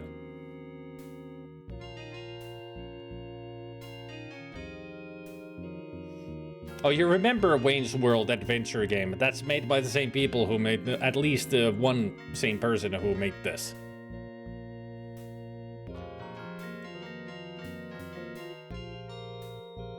We'll analyze this at the lab. Until then, you'd better be really careful. We got our eyes on you, Mr. Beaumont. Regina called from the university that was wondering why you haven't been at work and blobbity blobbity blobbity blah. Whatever she said at the end there, I didn't get to read it because everything goes so fucking fast. And I'm at 1500 cycles, so the game is slow. What the fuck were they thinking? They couldn't even time like somebody talks and how long the text stays on the freaking screen. Like we're missing half of the goddamn dialogue because it goes too fast. I mean, it really goes to show that they really hurried this game out. Like, we got a licensed game. Okay, let's make it real fast. Ugh. Is there a way to change that in settings? What settings? This is what we have. Save, load, quit, continue. What settings? This is how bad this is.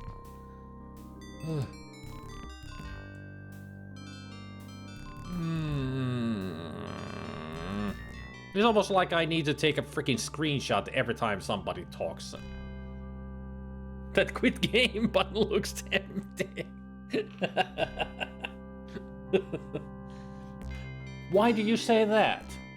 This is a fantastic game. I mean, it really annoys me when there's text like somebody's dialogue and the text goes away like super fast. It's really because you miss out on dialogue. That's the important thing about an adventure game, reading what somebody's saying. I hear they fucked it up. I guess I need to go to the university next or something, I don't know.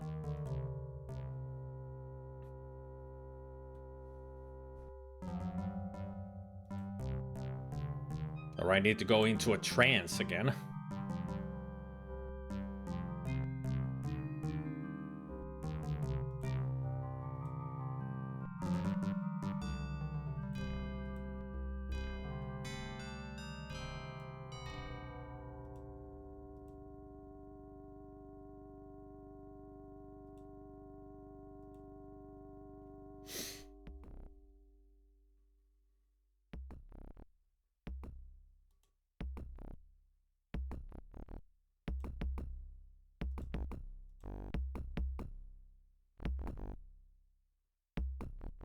There we go, into a trance.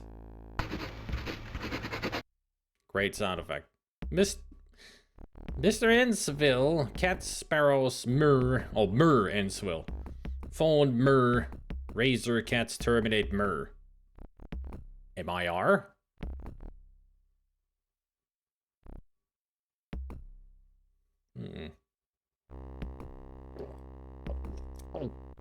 Well, it's also in the book.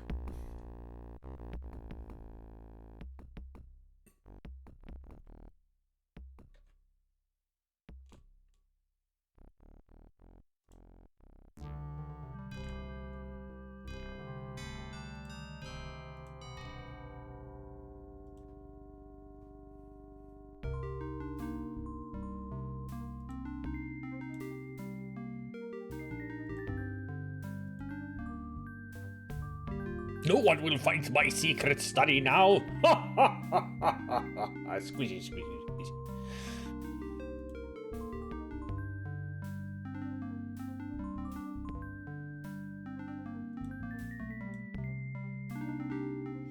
Oh, what a bitch day. Finding more bodies and being accused of murder. Oh.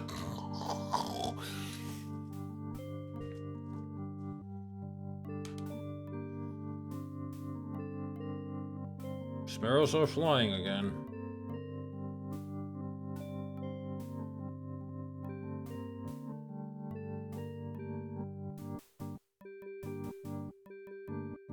I didn't know that it is shining now.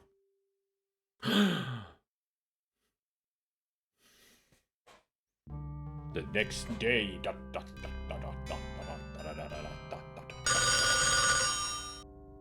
Ring, ring! That's the telephone. I'd better answer it. Is it the telephone?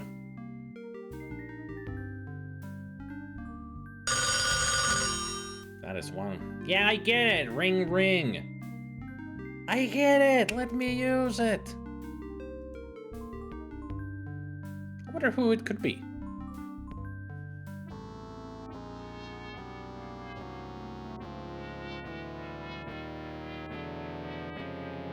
Thad, he's gonna kill me, Thad. Please, please, don't let the bad man cut me again. Please help me. Help me, Thad!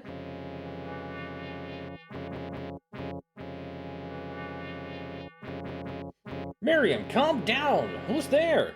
Come on, Miriam. Who is it? Oh, Thad, it's it.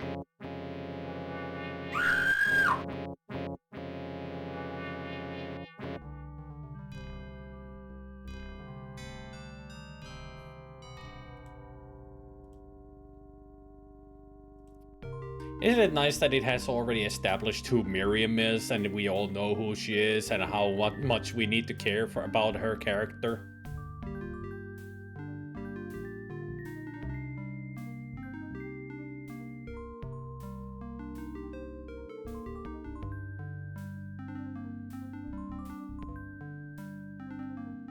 So who wants to know who Miriam is?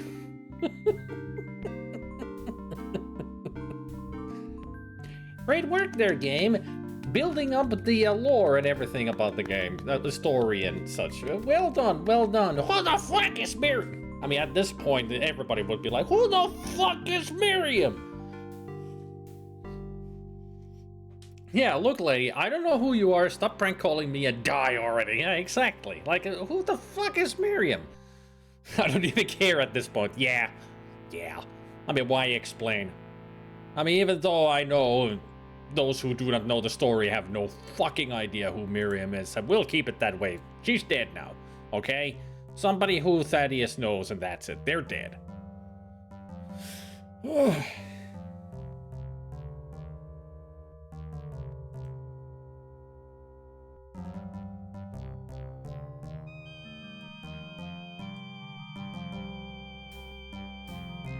It's a note from Liz.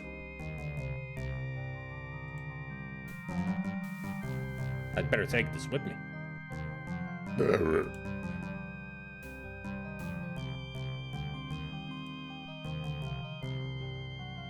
Ah, that's the one that we wrote. Ah, that's the mirror. Terminate mirror. Alright. So he went to kill Miriam.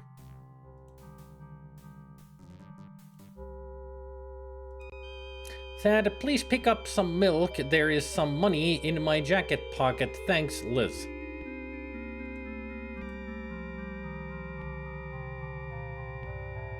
And the bloody bottle is still there. Apparently she hasn't noticed it.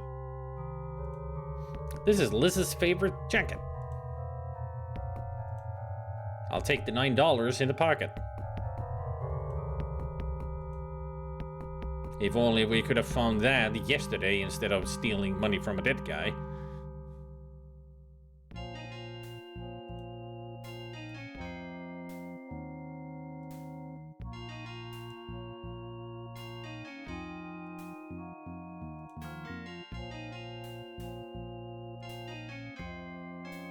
This game didn't establish Miriam? Not whatsoever. This is the first time we have seen or heard of Miriam.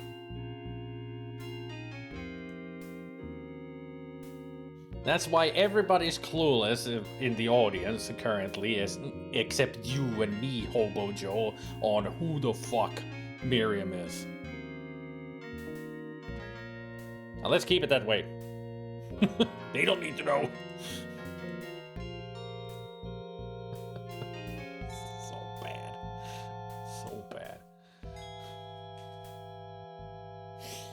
Probably he's a gray-haired sugar mom since this is a book made by King. Yep, far off.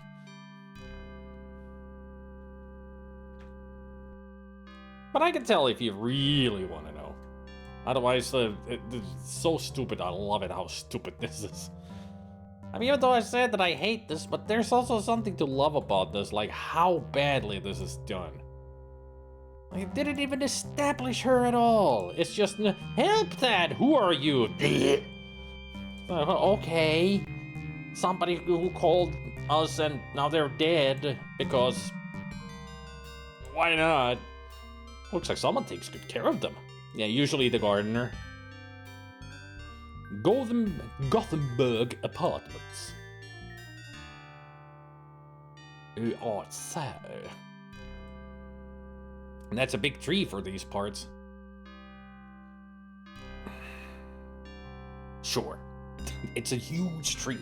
Shouldn't be that big around here.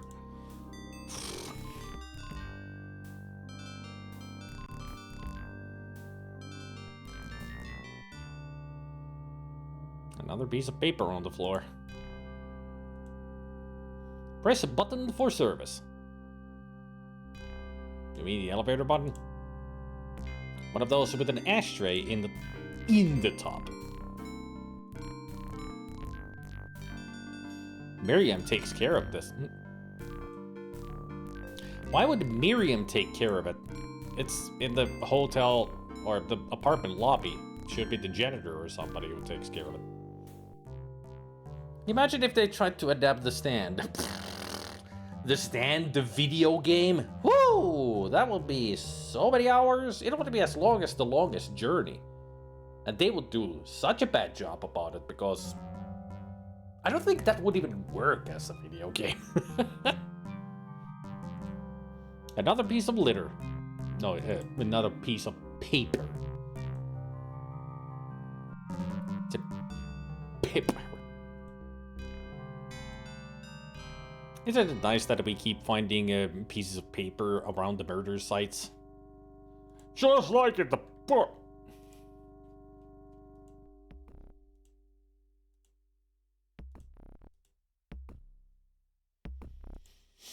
Open the door, get on the floor, everybody do the dinosaur. Oh my god, Miriam is dead. It's Miriam. Her throat has been cut. At least that one they got right. No wonder I couldn't call back. We didn't even try. Ah, it was Miriam and her husband, Rick and Miriam Cowley. That's why it was so bloody in our dream, because she did, yo.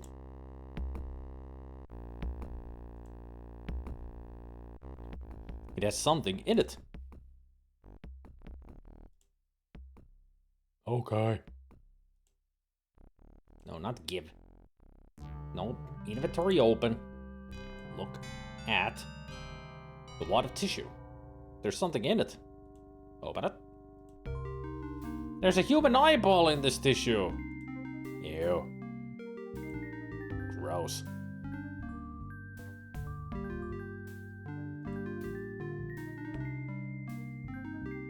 This looks like a good weapon. Well, yeah, fireplace pokers usually are. Why is it your first thought that, hey, it's a weapon? Thaddeus, we need to talk. This could do some real damage. Thaddeus, we need to talk! Like, seriously, dude. Marianne got this in Mexico.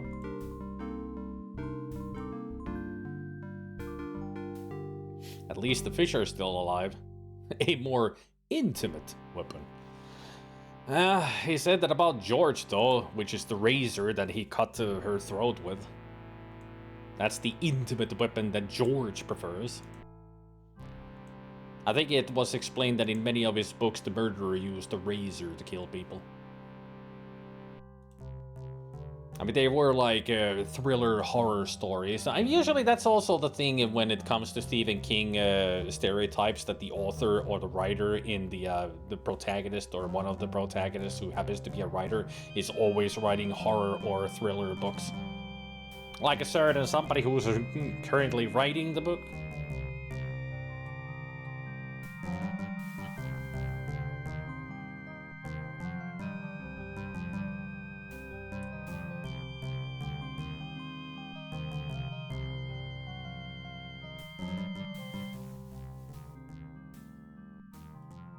Ooh, something exciting is about to happen.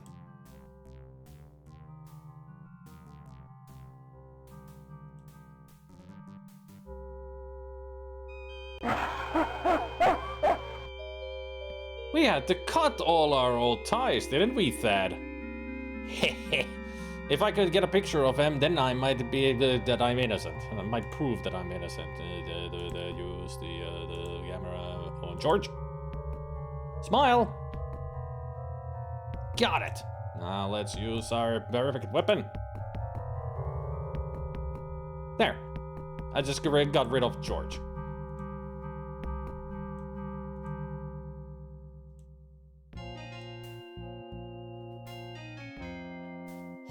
I'm innocent, and proceeds to steal evidence from the crime scene and contaminates. Yep. If I remember correctly, the Richard Bachman books were a lot more violent. Well, he wrote, Bachman wrote, let's see, there was, of course, Running Man. Then there was The Long March. Then there was that one school hostage situation. And, what was the fourth one? Rage. Yeah, that's the one. What was the fourth one? I have it written. Oh, he wrote 5 books. 5. I forgot Thinner is actually Richard Bachman. They even made a horrible movie about it. Yeah, 5 of Richard Bachman books. But I can't remember what the 5th story is. Because I had the books with Richard Bachman, and it was like 2 books in one. On both of them. Was the Pupil? Was Pupil Richard Bachman?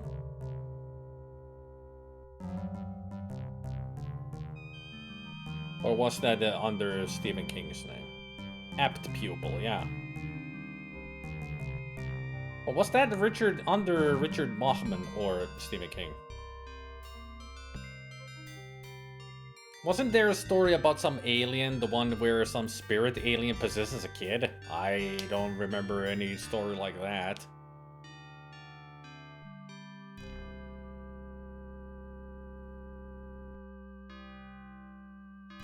I mean, Dreamcatcher is the only one, but it's not an alien possessing a kid. It's the ass weasels, as they lovingly came to call all the aliens in that.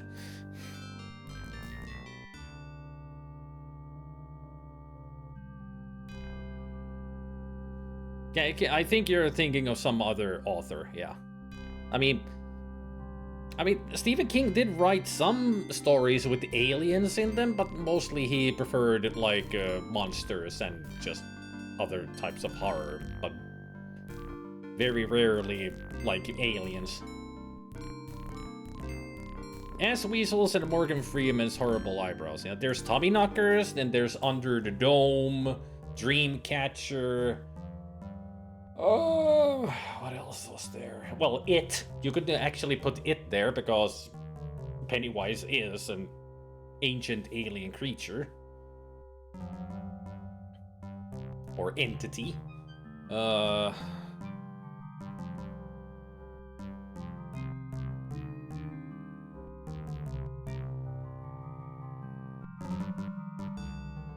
else was there?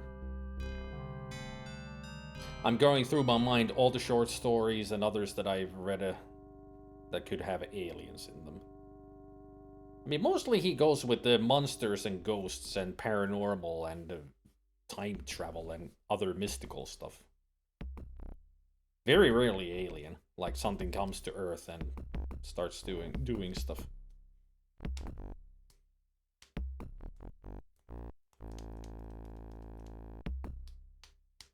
I think that's all I can think of. That would be extraterrestrial.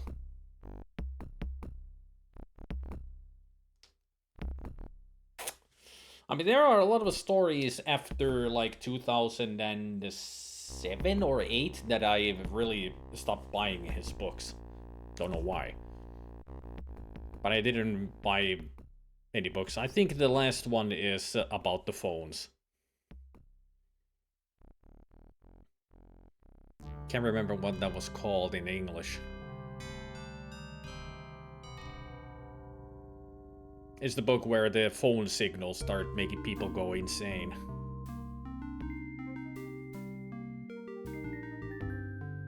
I think that's the last book from Stephen King that I bought. I mean, it wasn't a bad book, it was just weird. Didn't feel like his usual style. Although there were a lot of books that I heard that are really good, like time travel ones, like they made given a movie about it, the one about the JFK and all that.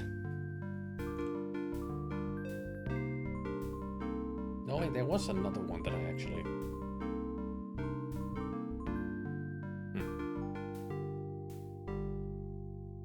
It is a time travel story, yeah. I think it's around the JFK shooting. Like, that's the day that the guy travels to. And they even made a movie about it. Oh, I've read all of them. I still have at least almost all of them. I think I lost my first 3. The first, second, and third book, but I have all the others still. When I moved here, I lost so many books. I even recently went through the bags of books that I still have, and I was like, I miss my Stephen King books. I've lost so many.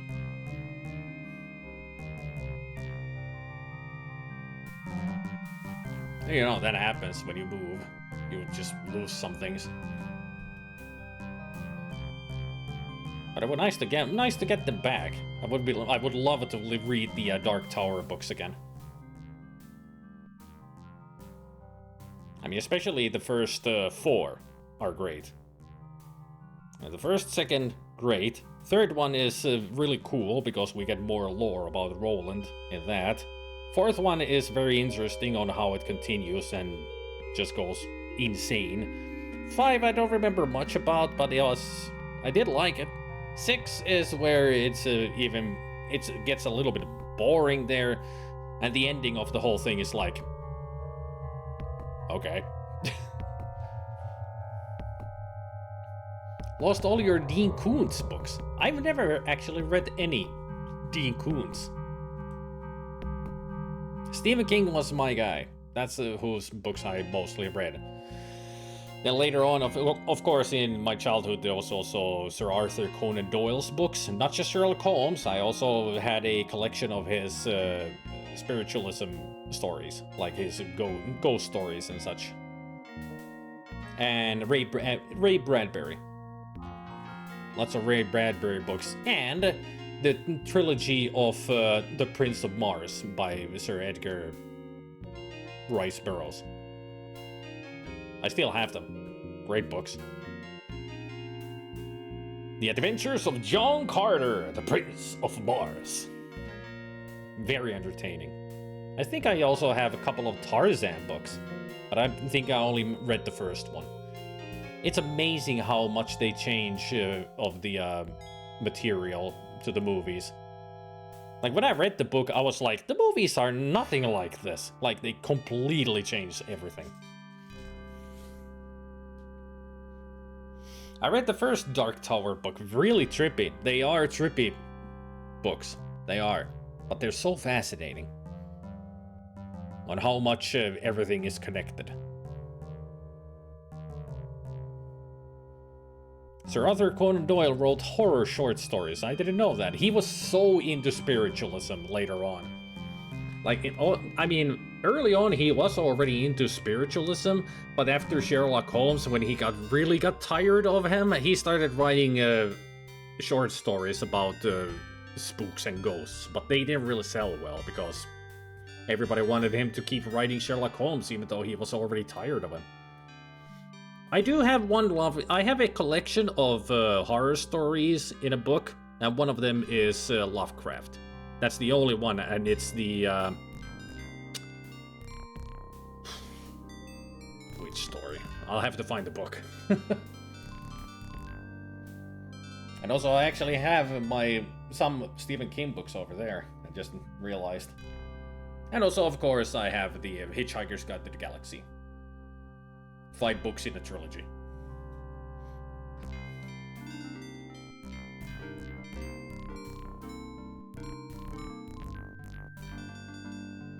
Speaking of, I learned just last week that there's a genre called the Swords and Planet for books Carpenter from Mars and others.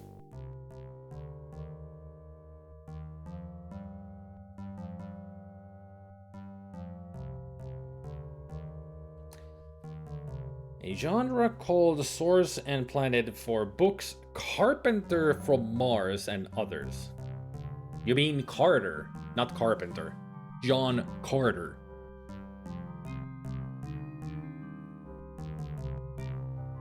If we were talking about the Prince of Mars, John Carter, by Sir Edgar Rice Burroughs, who also wrote Tarzan.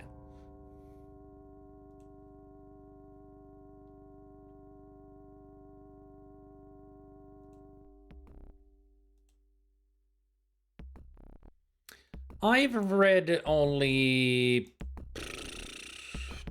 2 or 3 Poirot books.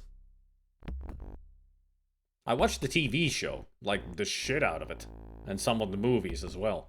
But the books themselves, I've only read like, I think 2. Can't remember the other one, but the other one was the one where it's the last of Poirot's cases. I'm not even sure if that was written by Christie.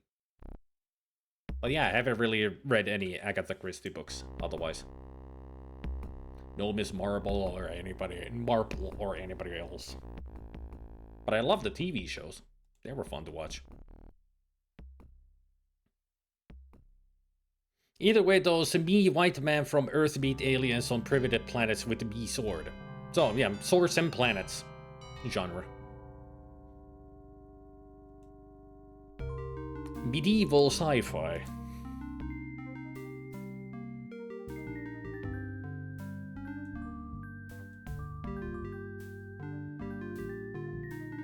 Me, white man, shag hot alien queen lady.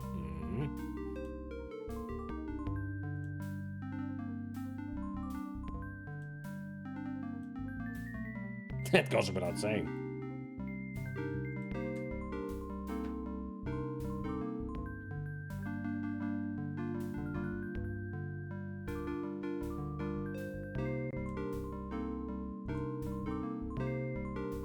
I just realized that if I click outside the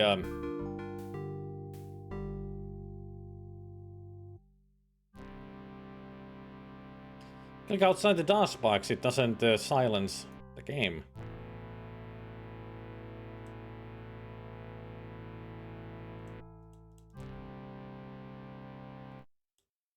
There. Because we're gonna go on a break. I need it.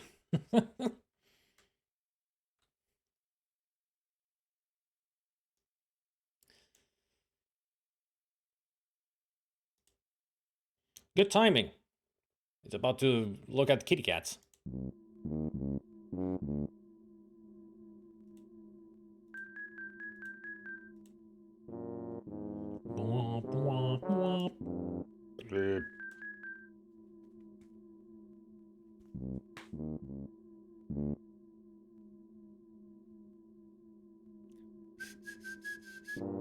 No? Alright. Oh, there's nobody on the train.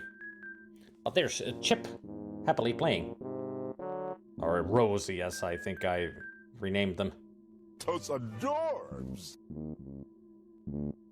I don't have the courage to read the Clive Barker books. Why not? They're full of craziness and gore.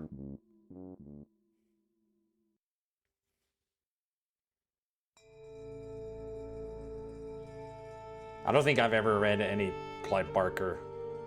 Yeah. There are a lot of authors I've never read.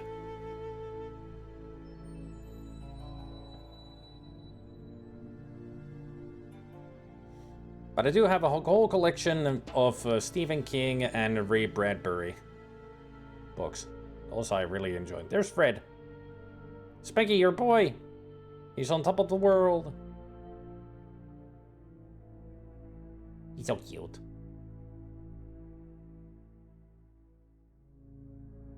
Just happily sitting there. Only 5 cats.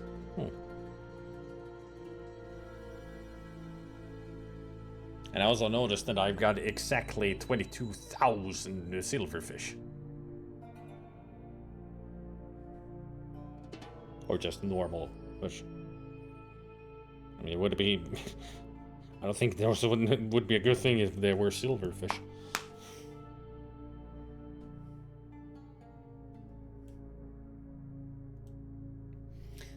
I'll be right back.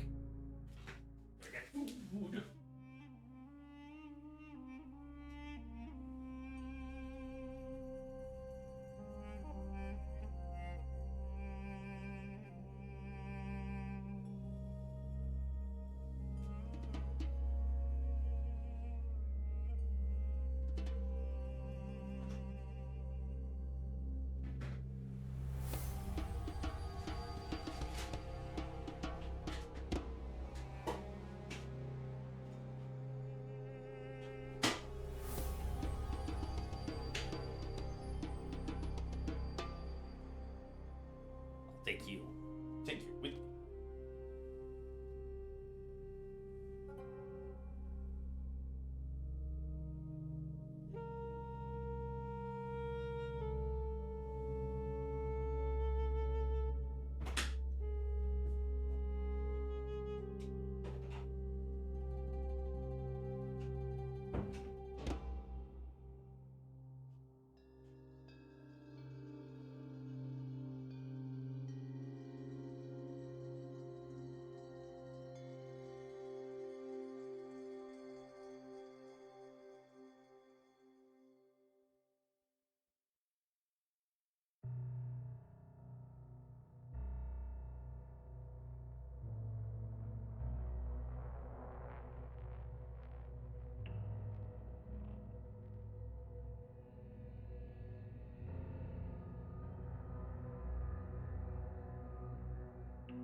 No, not guinea pigs. I'm still saddened that they actually eat guinea pigs in South America. They're too cute!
You know.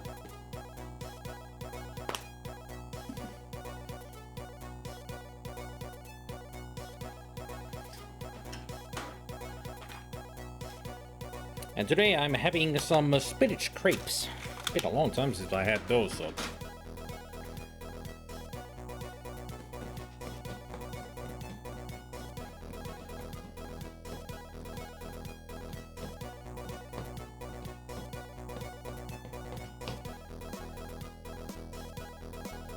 Did you know that I found the treasure of Melee Island and all I got was this stupid t-shirt?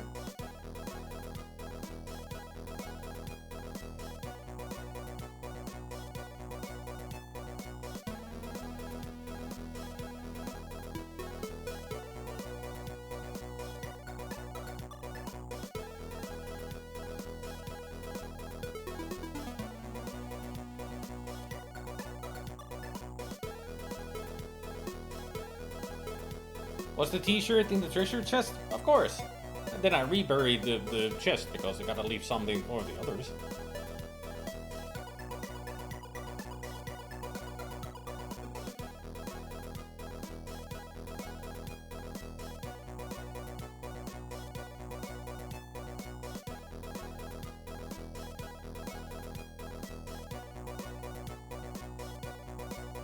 I bought all of my shirts like this. I got lots of special shirts like this. I got all of them in Redbubble.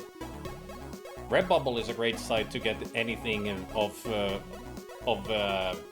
unique designs, because it's made by, you know, the designs are made by people, not the companies, but artists and such. You can find all kinds of stuff there, but I like it that they have all kinds of retro video game stuff there, and that's where I got this. You got me on Redbubble, and I thank you for that, my good sir. You're welcome. I'm still thinking that I should get a proper Murray shirt.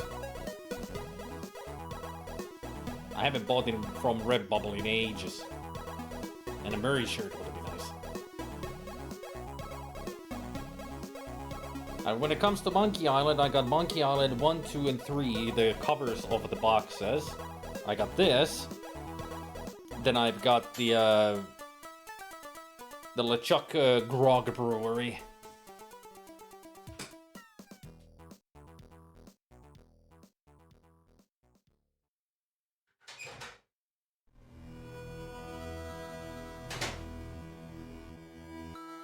Speaking of Monkey Island, apparently.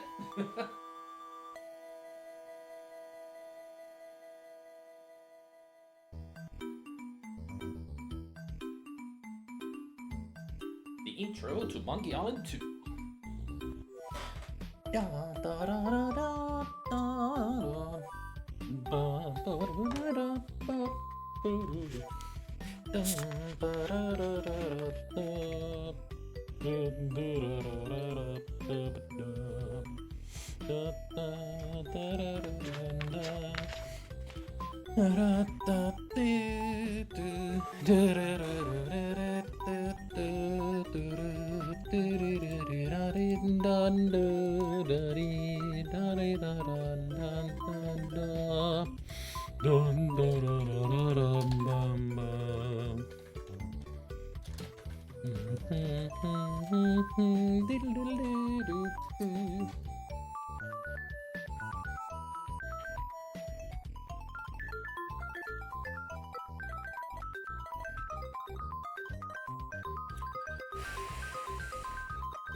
Anybody want some cheese?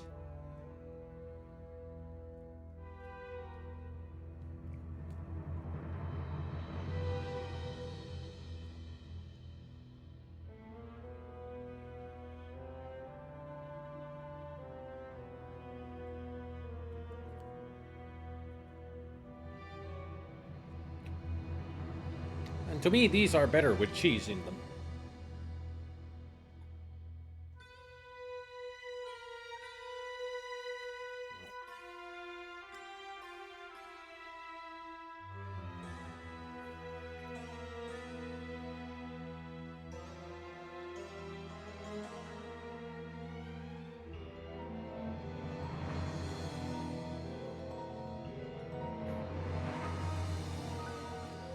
Here comes the airplane.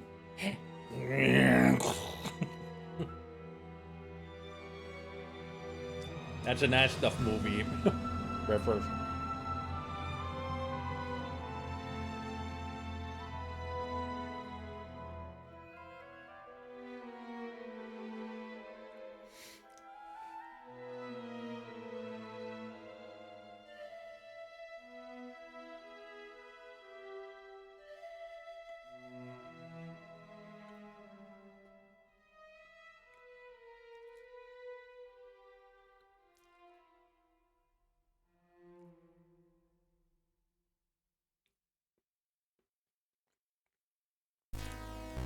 Jeez.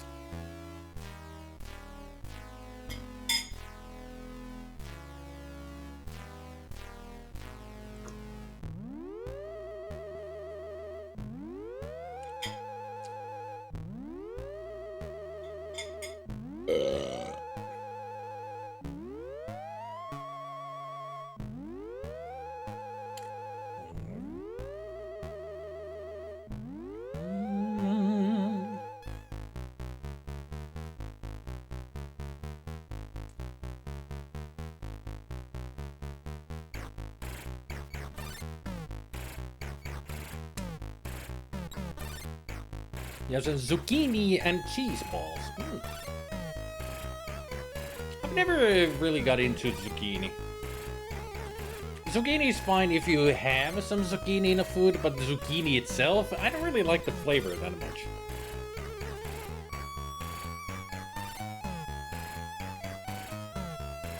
Zucchini is barely noticeable in them.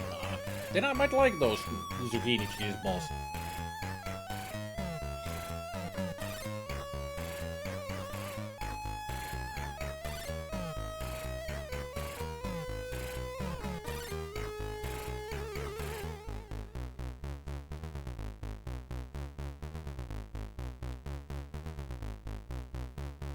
Mm-hmm.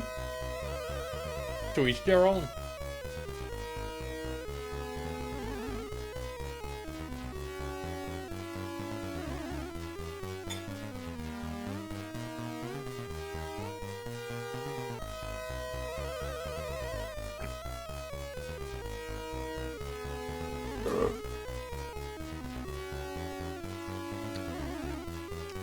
Don't know if I've had that many memorable dishes with zucchini, to be honest. I remember back in the day, one of the things that mom used to make was take a zucchini, carve it out, put meat and cheese in it, like into the carving, and barbecue that. So it would be like a zucchini boat with like stuffings for lasagna or pizza, just bolognese, pretty much. It would be minced meat, cheese, and you could also make a vegetable version if you wanted one. But you could add to the minced meat and cheese one whatever you want. Usually it was onions and even mushrooms and all that. But the zucchini was the boat, and you would eat the whole thing, like even the zucchini that way. I never had those because I didn't like zucchini.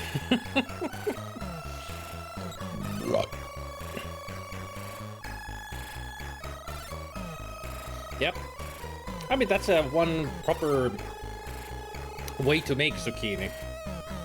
I'm sure you can find all kinds of recipes like that online.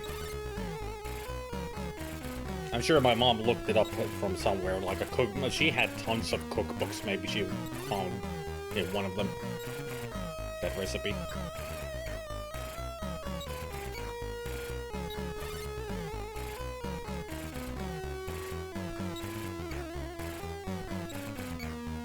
And the other method to do something like that is you have a huge tomato, carve that out into a cup, and put the mincemeat and cheese in there.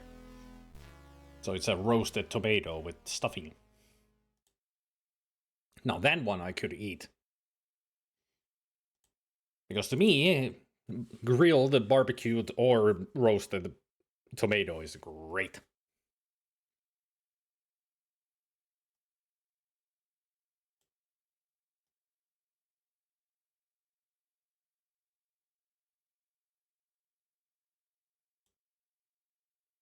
Sounds like the game has gone quiet eventually.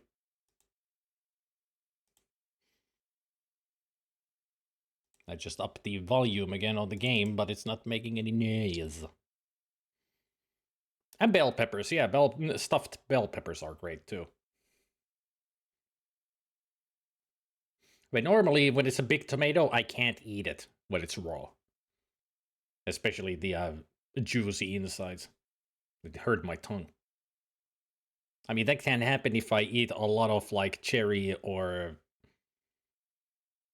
just mini tomatoes. If I even eat them a lot, the juice inside of it starts to hurt my tongue.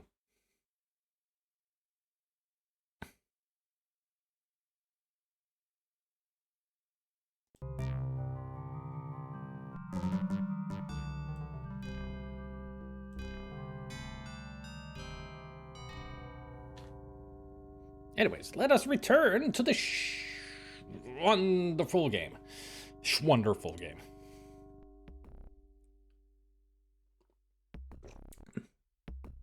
Grilled veggies in general are really good, in my opinion. I mean, they go with kebabs and everything. Root veg in oven with some tzatziki sauce.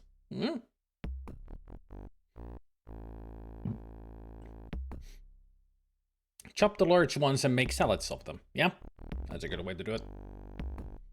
Maybe I should try to make a salad like that. Buy a big tomato, chop it in half, squeeze and get all that in seeds and juice from the inside, and just the outside. Chop that up and put it into a salad. Why haven't I done that before?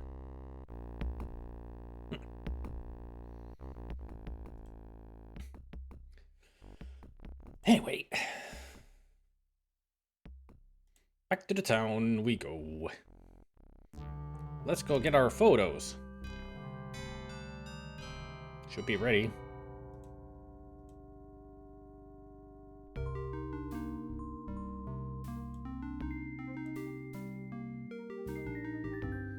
Your film is ready, sir. That'll be $6.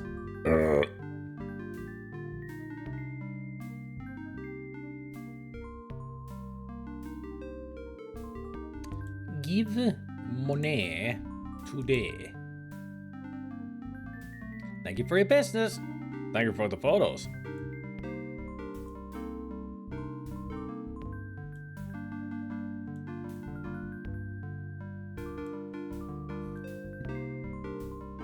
That guy looks a little bit like me. I'm glad those photo guys didn't catch this one. Yeah, I forgot. He beat Homer up with his own prosthetic leg. That's a brutal way to go.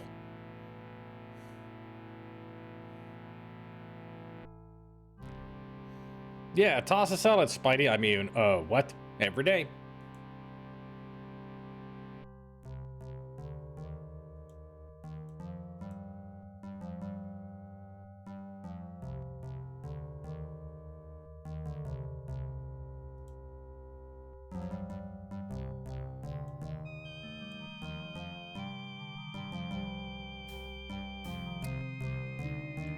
I'm reading the walkthrough, I'm like, why? This next moment. Just why? Because this seems, yet again, one of those stupid moments in a video game. Allow me to demonstrate.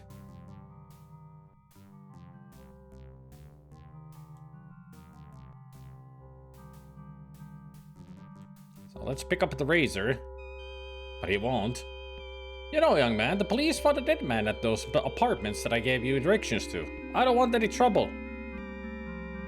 Trouble? I don't want any trouble, I just want that razor. I didn't kill anyone! Trouble? I'm here to kill you for squealing on me!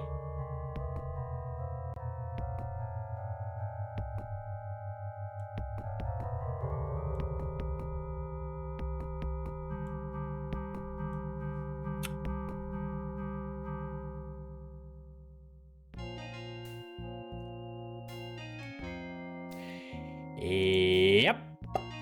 To get a very dull razor, this couldn't cut anything.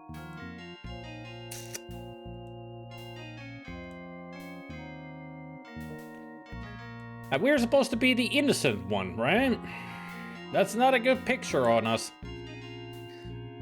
So we are investigating these murders, and you seem to be a very high suspect of this. I didn't kill anyone. I write with my right hand and he with the left. Yes. Also, you threatened a barber today to kill him because he squealed on you. I didn't say anything like that. It wasn't me. Because it happened in the book, right? Sure. Let's go with that. It was in the movie.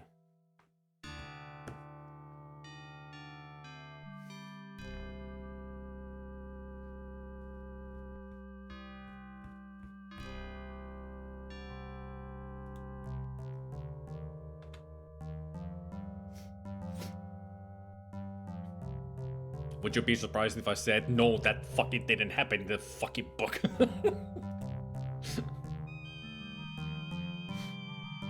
It's just, yet again, the game making its own bullshit to have puzzles in the game.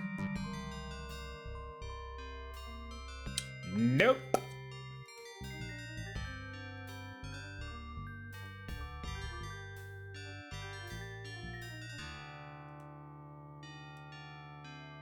Didn't happen in the book, didn't happen in the movie, didn't happen anywhere but here because this game sucks the life out of you. Founded in 1885. Bullard Hall and below English dipped. The place is crawling with cops inside. Now it makes sense why I need to go to the door. Tree. I can't even speak anymore because this game is dumb. I doubt I could climb that tree. Yes, you can.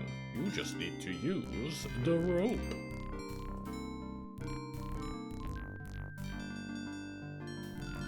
There. We're inside. Perfectly in Reggie's room. Hello, Thad. I thought that they might have already incarcerated you. What can I do for you? Well, you know about George Stark. It seems that now he has somehow come to life and is killing people. Yes, your wife told me about the murders. It appears that George wants to kill everyone that had a hand in this death. Is my family in danger? It seems that he's deteriorating. Why is that? Oh, just start asking. I bought some odd snacks today. Dried peaches. I like dried fruits in general, and these were great. Probably drenched in sugar considering how sweet they are, but still, yay! Fruit healthy! Hooray! Yeah, sugar, not healthy. Woohoo! What can you tell me about voodoo? What can you tell me about voodoo? How about a game of lucky hits? I think this game keeps surprising me with how many different ways it sucks.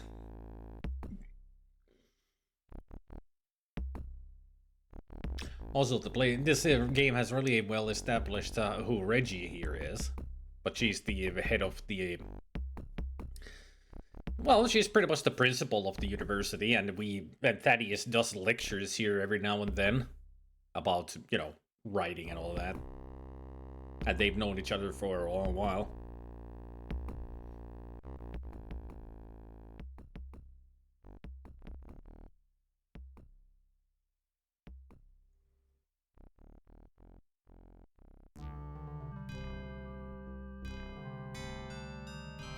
Wait a minute. I think I'm mixing her with somebody else. I think she's actually Thaddeus's psychiatrist.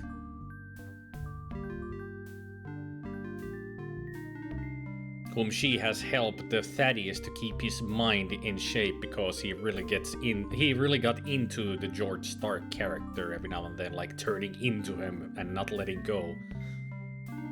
And she helped him stay sane. So that's why we're here to ask her about George, because she knows as much about him as Thaddeus does.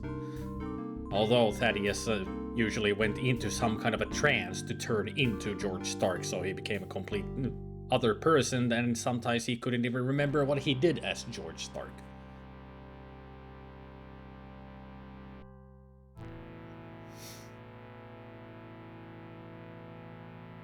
I keep giving it the benefit of the doubt. Well, maybe there's a good reason for this. I might be getting what they were trying to do here, but then it throws another curveball. Nah. Why all the murders? Maybe he's trying to set you up. If he can make everyone think that you're crazy, you'll have no one to turn to except him. George Stark cannot survive without your help, and I don't think the murders will stop until he gets it. It seems that he's deteriorating. Why is that? He gained his original strength through your books. Now that you have stopped writing them, he's probably dying. However, you start to write again. I presume that he would get healthier since he gets his strength from you. Is my family in danger? Only you could answer that, Thad. Think of it this way. If you knew that he'd kill Elizabeth, would you do anything that he wanted to prevent it? Do you know anything about sparrows? As a matter of fact, sparrows are psychopomps, conductors of souls between the land of the living and the land of the dead. Psychopomps. Why is she okay with this? She's a psychiatrist. I guess they're okay with murder and all that. See it every day. You know, heard it before. I mean, it's a very well-established moment, after all.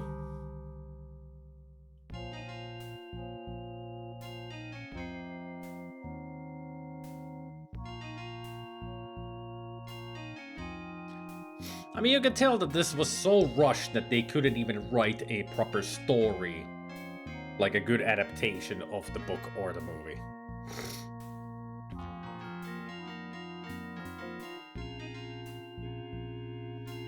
Yeah, that's what happens in the book and the movie, but not here because they couldn't write it here because they suck at writing. Maybe there would have been something if I had come here to the university on the previous days, but stupidly I've been following the walkthrough and not walking around talking to people. But I do still get the feeling that even if I had come here to talk with her in the previous day, it wouldn't have established anything. Because this is really badly written. Hey, Mithril. Why do I have dreams about sparrows?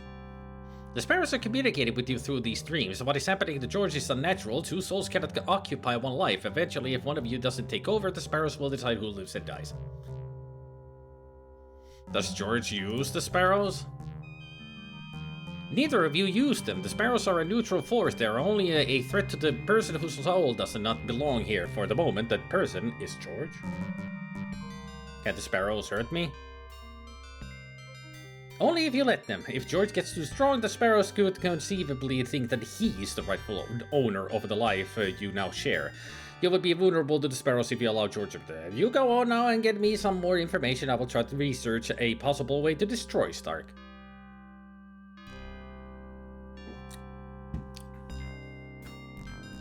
She really is very calm about this, isn't she? Sometimes I dream about cheese.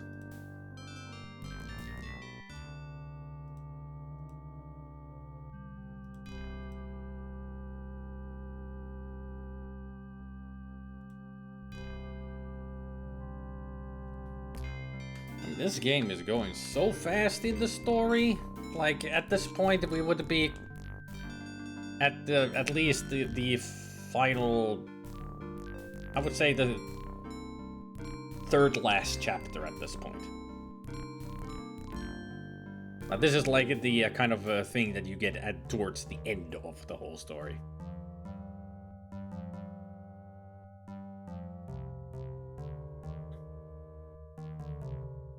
I actually don't know. Let me check. Moby Games. The Dark Half. 37%.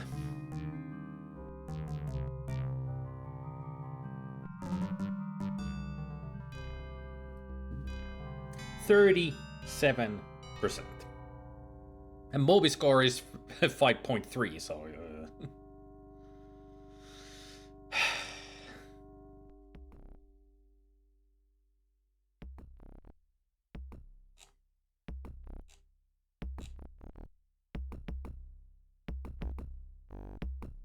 I love it that the all of the critics that I'm reading here are in German. Only one is in English. And the one in English is unscored. Apparently that's how bad this game is.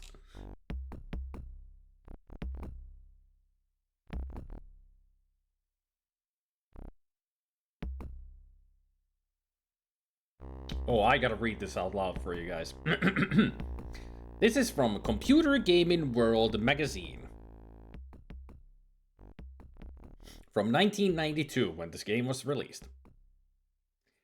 In brief, everything that made The Dark Half an exceptional novel is missing from the game, as is anything that might have made the game an exceptional game in its own right. The Dark Half is not only a bad game, it is easily one of the worst games I have played in the last 10 years, on top of which it is an insult to a fine work by one of our most underappreciated authors. To the extent that people will associate this game with the name Stephen King, it will go on being unappreciated, and this is perhaps the greatest pity of all. And I agree. Like I said, this has nothing to do with the movie or the book. This is just an atrocity. It doesn't explain anything, and there's no build-up to any of the characters. I mean, you just go do stuff, and stuff happens to things, and then you're like, what the fuck just happened? I mean, it's missing the core point about a story. There's no lore. We have no fucking idea who these people are, what is happening, why it's happening. I see it's about murders. They murdered the source material. Yes, that's what they did. They're the murderers. Not George or Thaddeus. Let's continue this crap. Let's get out of here. It's already open. Use the window?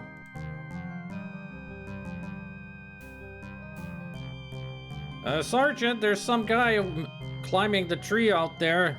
Good exercise. Okay, Sergeant, but it looks like our suspect... Nah, can't be. He's an author. What does he know about climbing?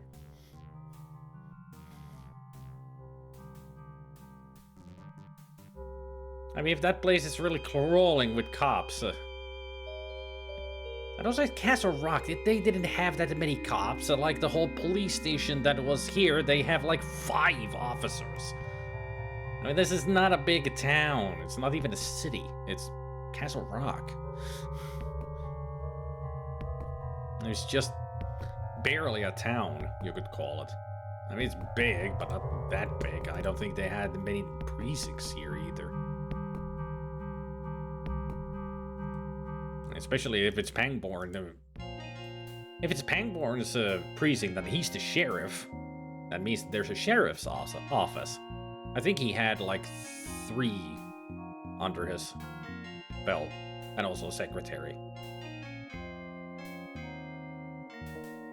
Trying to remember their names. There's Norris. I remember Norris being a dick. It's like a womanizer dick. Golden heart, but attitude adjustment needed.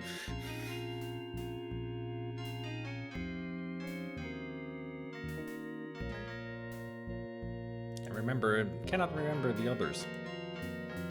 It's been a long time since I've read books.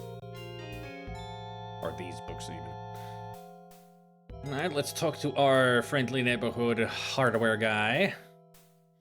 A guy in a baseball cap named George left this note for you just a few minutes ago.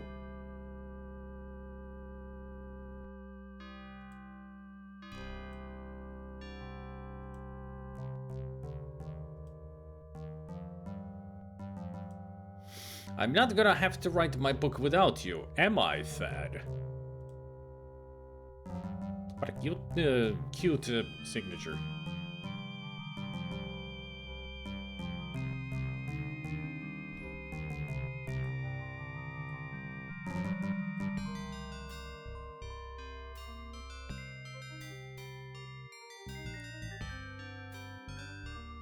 I guess it's time to get roasted by the cops again.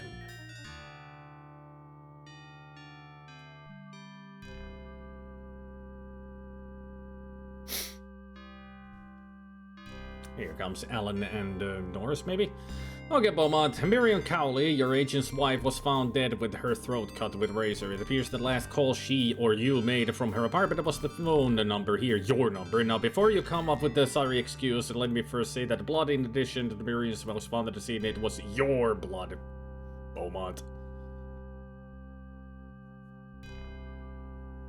It wasn't my blood, it was George Stark's. Okay, I'll admit, I was there, but only after Miriam called me for help. If it's my blood, where's my wound? If you don't mind, we'll do the strip search down at the station. Okay, if she was cut with a razor, why don't you take my razor and test it for blood? Hold on, I got a photograph of George with Homer's wooden legs. See, look, he's the killer, not me. I can prove I'm not the killer. I have a picture of George on film. It was taken at Miriam's. Here, take it. Now, Mr. Beaumont, do you think we are going to walk out of here with the undeveloped film, piece of film and leave you here?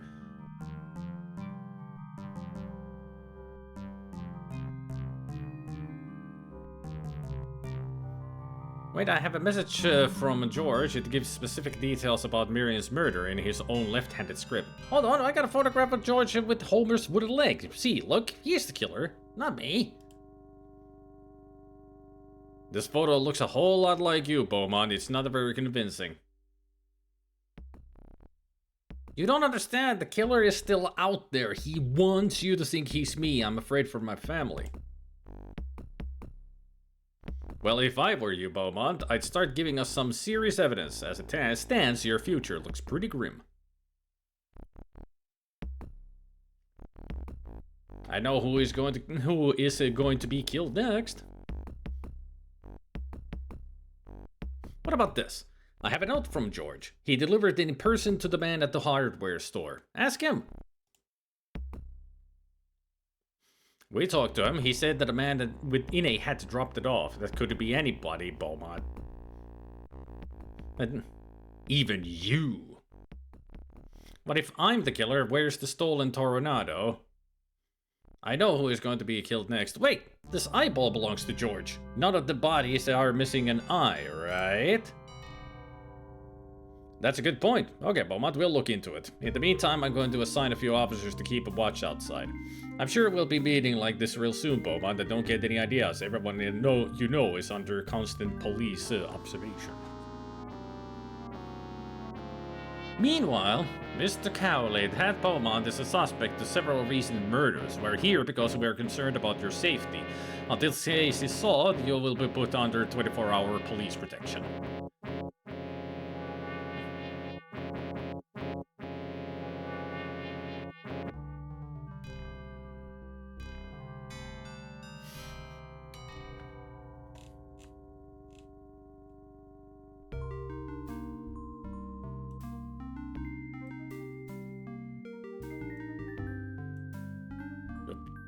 cancel.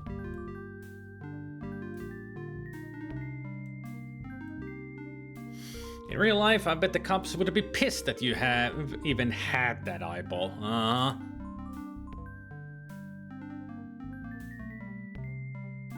It's a fucking eyeball. Who just takes that shit from a crime scene and carries it with them and shows them to the cops eventually?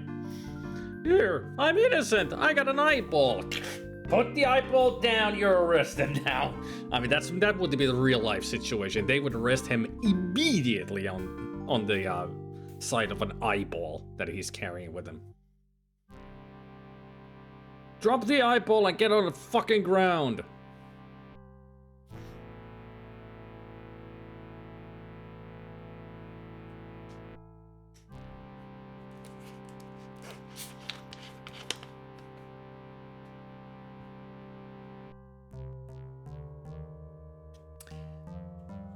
But then again, it's a horror story. Why would we need realistic cops here?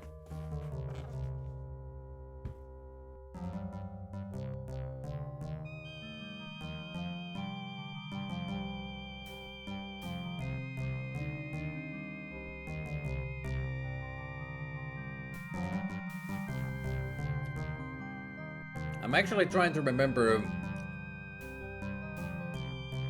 how he convinces the cops.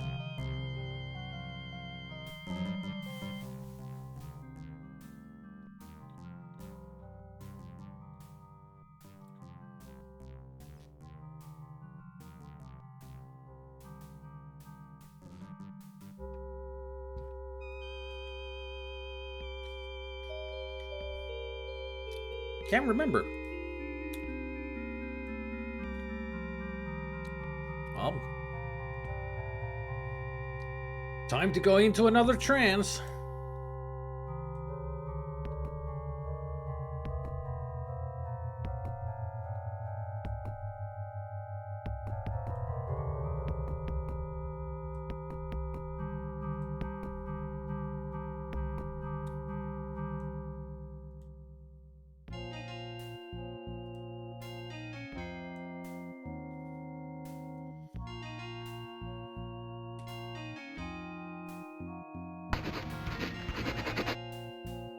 I am falling apart, I must write. You are interfering. I can't get you out of my head!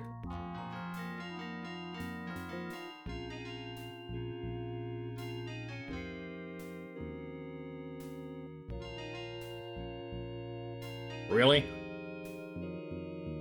That's all we get?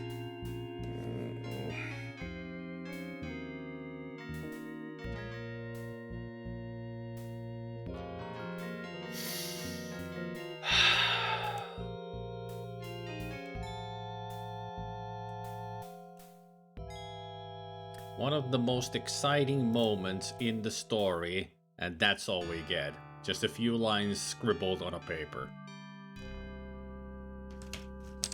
If this was done by a proper company who really knows how to make adventure games, they would have had a long cutscene here. And I do mean a long one. Like a proper cutscene.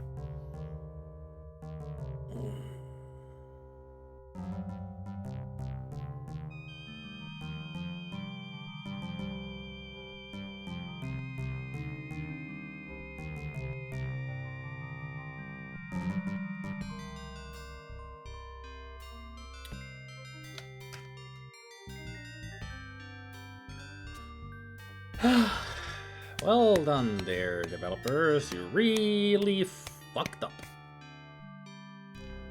But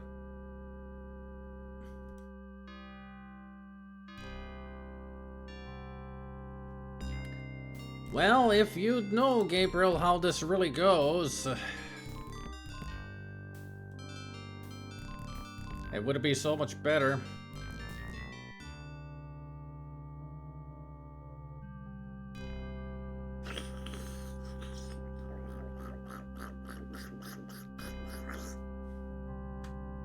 But since you know this is a shitty version, like a really crappy game, of course they fucked it up.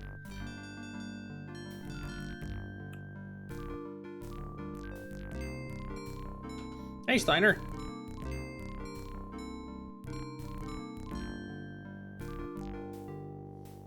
I don't think you have been following the story that well, Gabriel. Did you forget that the guy who blackmailed him was the first victim? Fred? The guy who got shot?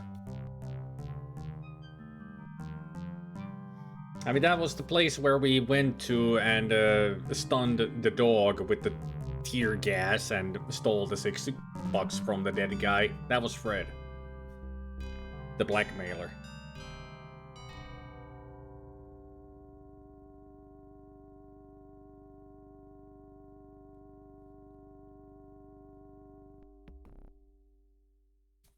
It's George. It's always been George. George came alive. He is a zombie. Or a golem. Created from nothingness. He crawled out of his grave. And now he is killing everybody who dared to bury him. I mean, that's George's whole deal. He wants to live. But he needs Thaddeus to live. But in the meanwhile, he's killing everybody who had a hand in burying him into that grave.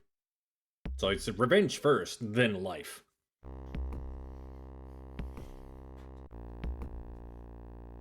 But as you can see, it's not really well told here.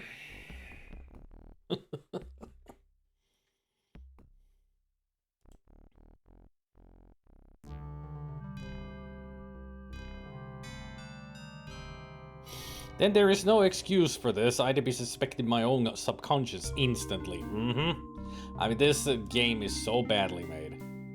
Like, they are skipping over every good part about the story and just having like basic stuff to make some kind of a story, which is really bad.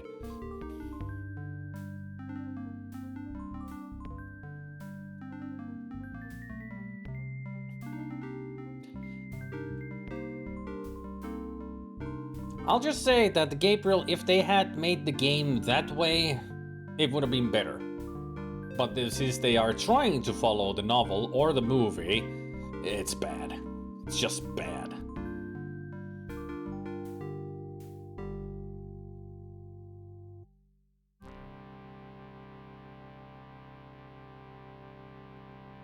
But being a Stephen King story, the supernatural stuff happening and all that, and the blah-de-blah-de-blah, bad game. Blah de blah.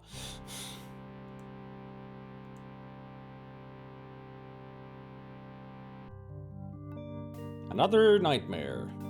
Next day. ...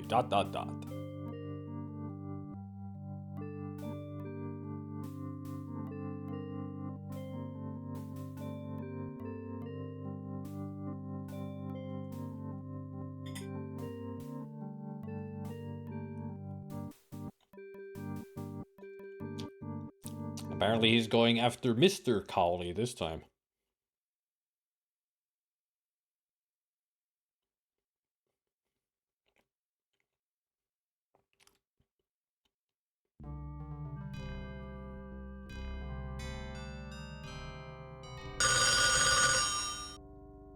Ring, ring!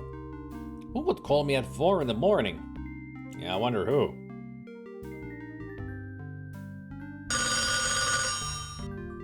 Ring, ring!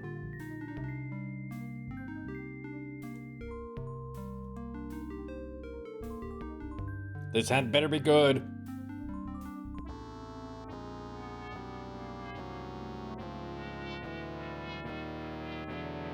The ranger is dead. So much for police protection. I know they're watching you, but I've really outdone myself. Or should I say, you've outdone yourself with this murder, Thad. Believe me, you'll be busy tonight. What? What? Gasp. And now we need to use the branch in the bowl. And then use the lighter on the branching bowl.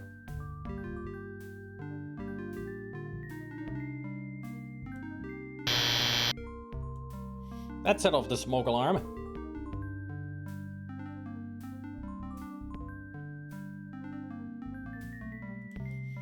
police didn't catch me, and now I can go to Rick Cowley's office, New York.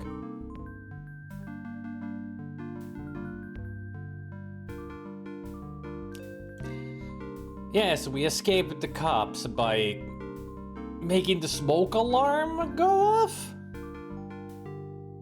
What?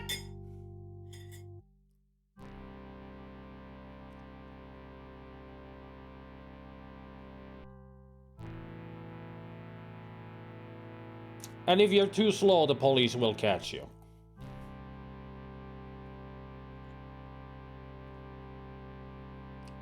What?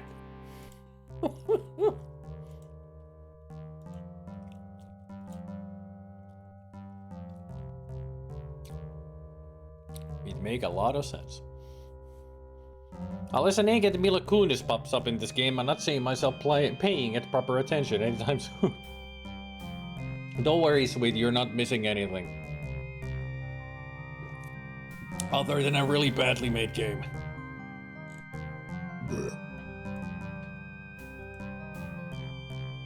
Alright.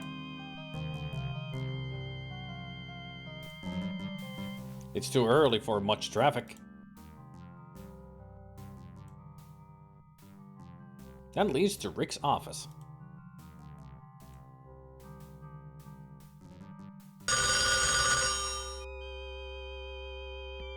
Ring, ring! That's Rick's telephone.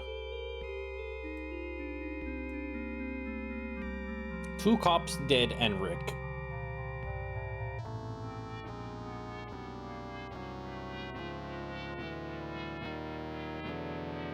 Hi there, Hoss. I decided we needed some new representation. If you want to know what's going on, why don't you ask old Duck Pritchard? What? What? Huh? What? Huh?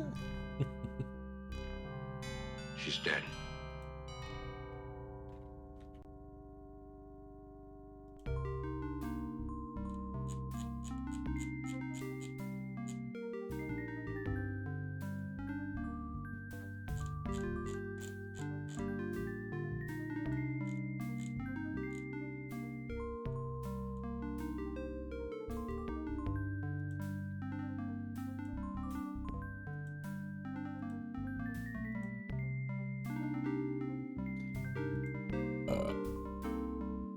No time to waste here. Let's just go to Dr. Pritchard at the hospital. It is now morning.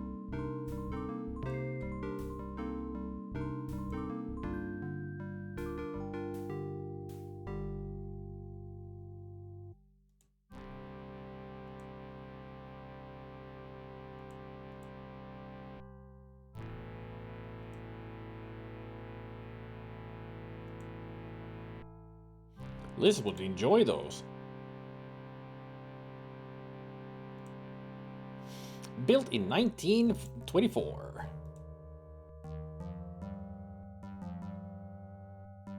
Oh, that what seems to be the problem.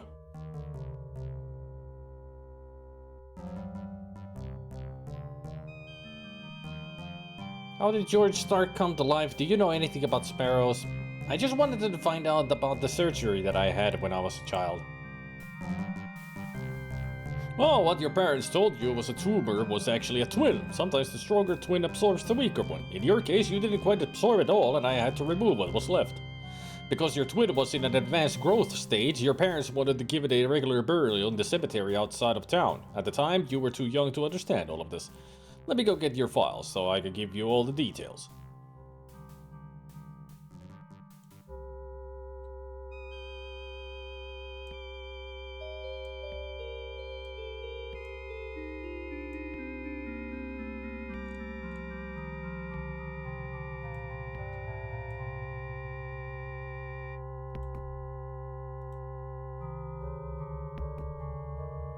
It's locked.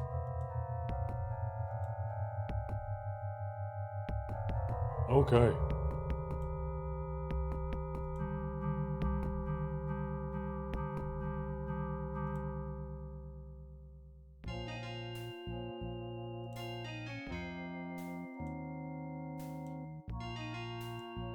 This gauze is the only thing in it.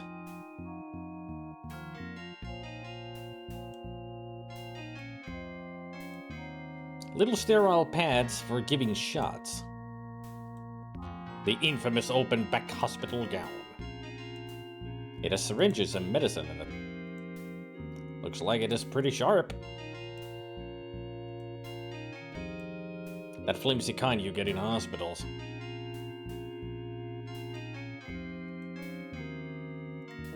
For testing reflex. The reflex is the only child that matters in the park.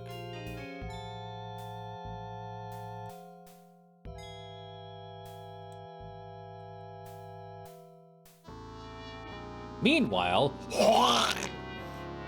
there goes Dr. Pritchard.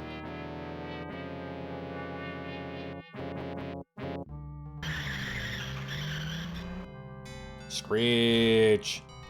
It's George in the tornado and he's headed toward my house. My wife. My wife. It's LOL.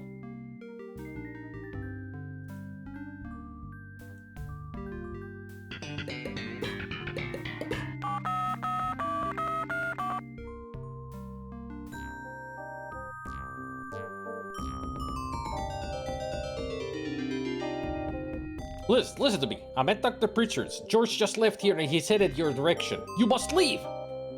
Huh? Liz, do exactly as I say. Don't pack, don't do anything but leave. George knows my every thought, so you cannot tell me where you're going. You understand? Yes. Okay, now hurry. Now, Liz, please be careful. Okay, I will, Thad. Goodbye.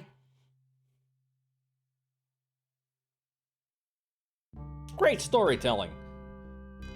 How do you even know that he's going straight for your house? Like, how? I mean, sure, he might be able to read your minds, but you weren't even thinking of home. You were thinking of getting the files for...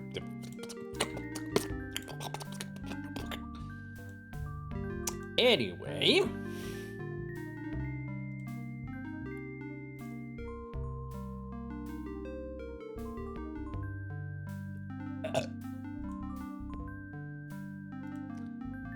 Travel to the tune.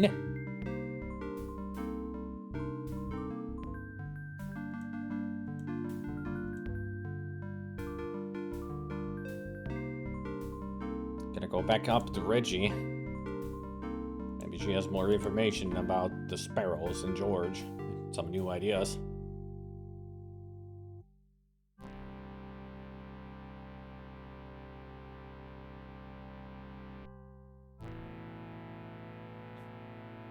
Thad, what is happening to you?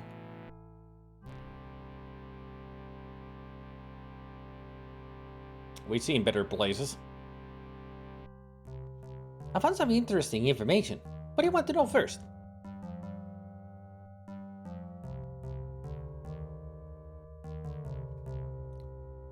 What about this book that he wants to write? Remember, if he writes, he steals your strength. He needs you to help him get started, but no matter how angry he gets, do not tell him what he wants to know. You can stay alive only by outwitting him. Whatever you do, don't let him finish writing that book.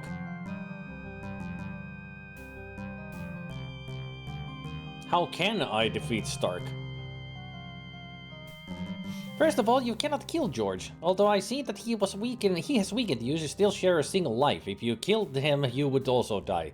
What you have here is a battle of the wills. He can steal your life and take your place on this earth, or you can try to maintain your strength until the sparrows come to take the weaker of you two. That is unless he tries to kill you first. Be prepared for that. Meanwhile, I'm sorry, ma'am, but you cannot leave. Your husband is our #1 suspect, and we can't risk the fact that you might help him avoid capture. But George Stark is alive and on his way over here. We are all in danger. Look, George Stark is your husband's alter ego. That's all. He does not exist. You are not in any danger as long as we are with you.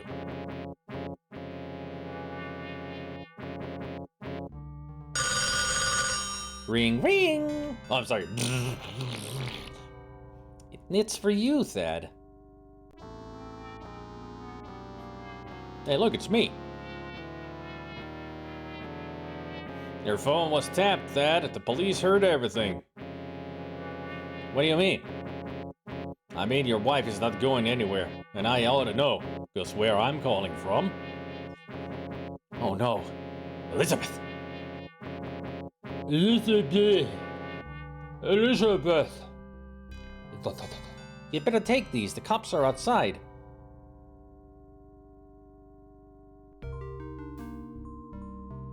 And then she just nonchalantly goes back to read a book. Alright, sure, whatever.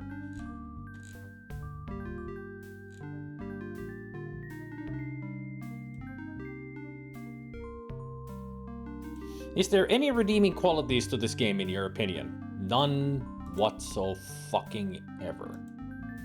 Everything in this game is garbage. This is a really badly made game. So what did she give us?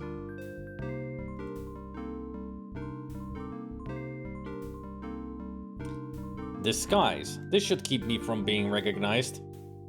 A baseball cap and sunglasses. What a wonderful disguise.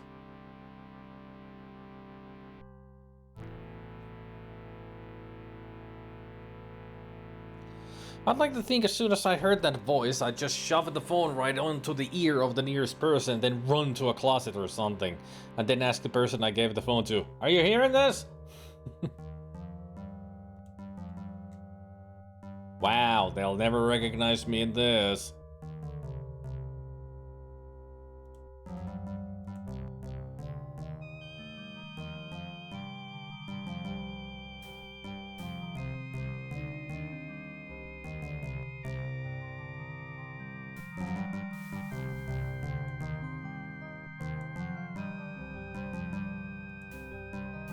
Phew, it's a good thing I'm wearing this disguise.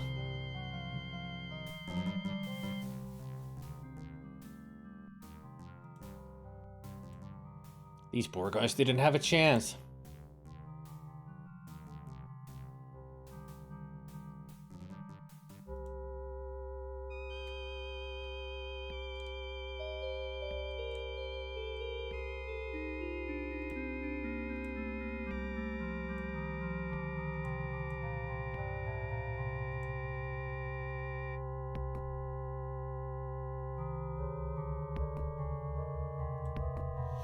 Liz, let me release you from thine ropes. Quick, leave the house, Liz. Oh, she did leave. Alright, now let's use the gauze with the whiskey bottle. Thus, we have a Molotov cocktail. My homemade bomb.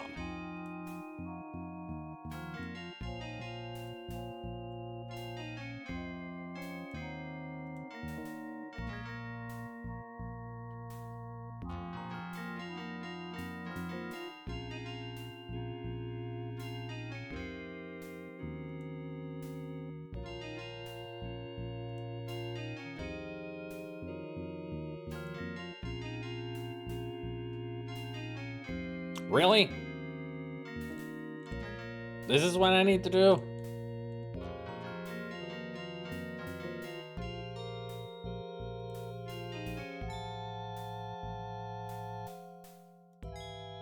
I'd better use this quickly.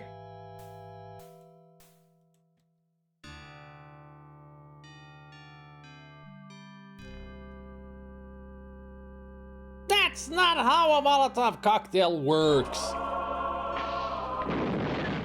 Perfect. Thanks, Spicky. That was perfect. They didn't even know what a fucking Molotov cocktail is.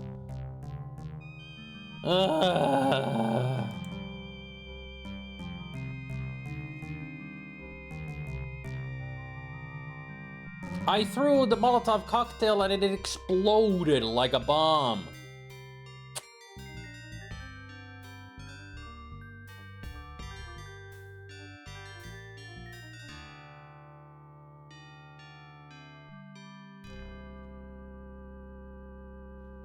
And Specky perfectly used the grenade sound effect.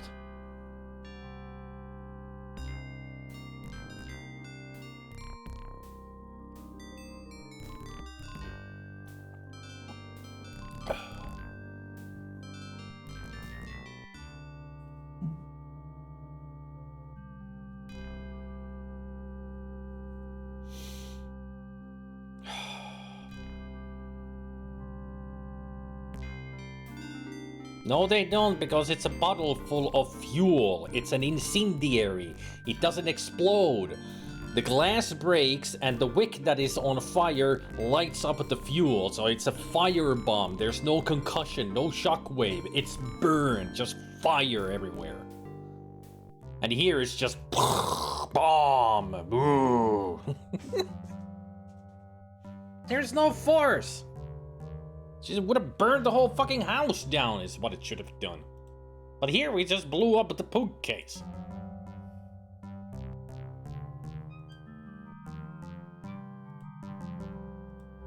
My bookcase used to be here. Yeah.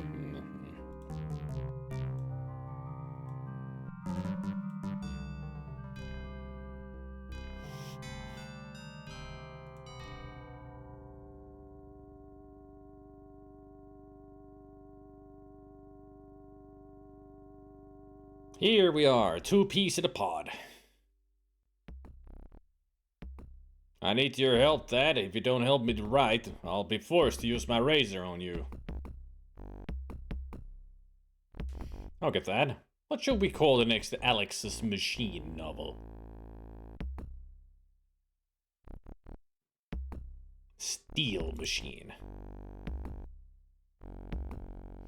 Steel Machine. Yeah, that sounds good.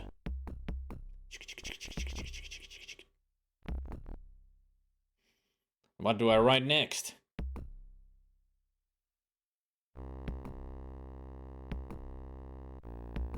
First, get another pencil. We hate dull pencils. Hey, Linuxana. Yeah, it's a Finnish invention, yeah. Invented during, I think it was the Second World War? When it was first introduced, somebody decided to try it. It was, they named it the Molotov cocktail to insult the Russians because they were invading us. So it was like, let's name it the Molotov cocktail because fuck the Russians. That kind of attitude.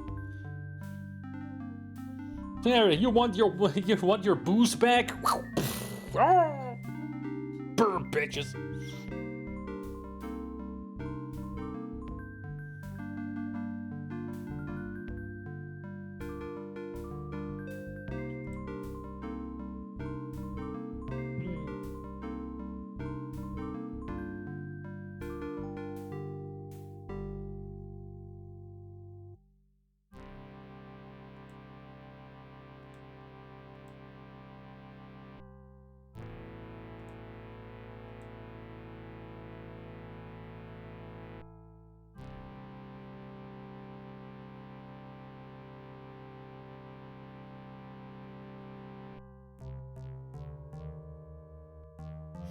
What do I write next? Why did you start with the machine doing 110 miles per hour in his sports convertible along the California coast?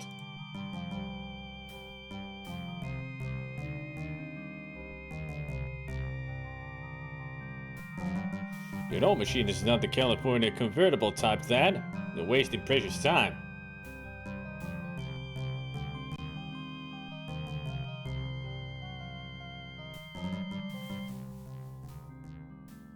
Now tell me something I can use. How about if Alex's Machine bribes a local woman to call FBI headquarters and reveal a scandal that will ruin Agent Morris's reputation and character? Hey, Reg. Machine doesn't waste his time with people's reputations, Tad. You need to get serious.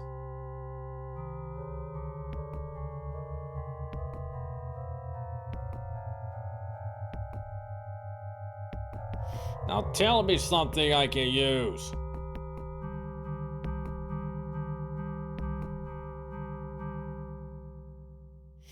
Let's have Machine take his hostage onto a steel snake-shaped float and fire a spray of bullets into the panicking crowd.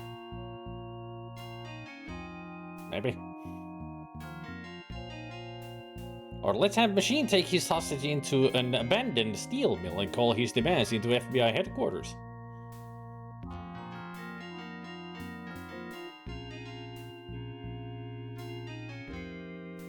Machine doesn't state demands over the phone. He does it with his gun. You that are getting on my nerves. Yes, I am. I'm still using it. Now tell me something I can use. In the middle of Mardi Gras, Machine puts his gun in the mouth of Agent Morris and shouts a warning to the FBI. In the middle of Mardi Gras, Machine's gun goes off, ricochets off the steel snake, and kills a police officer.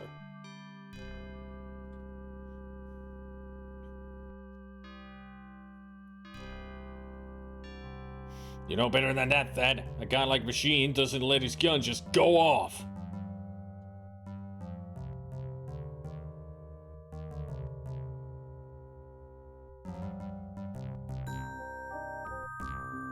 Here come the sparrows! Bye, George!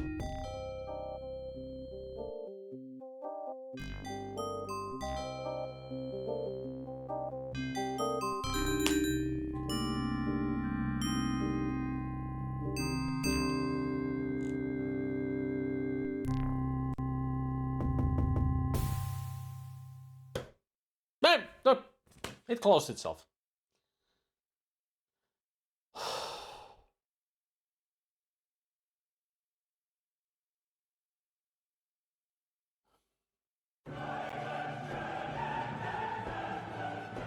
What the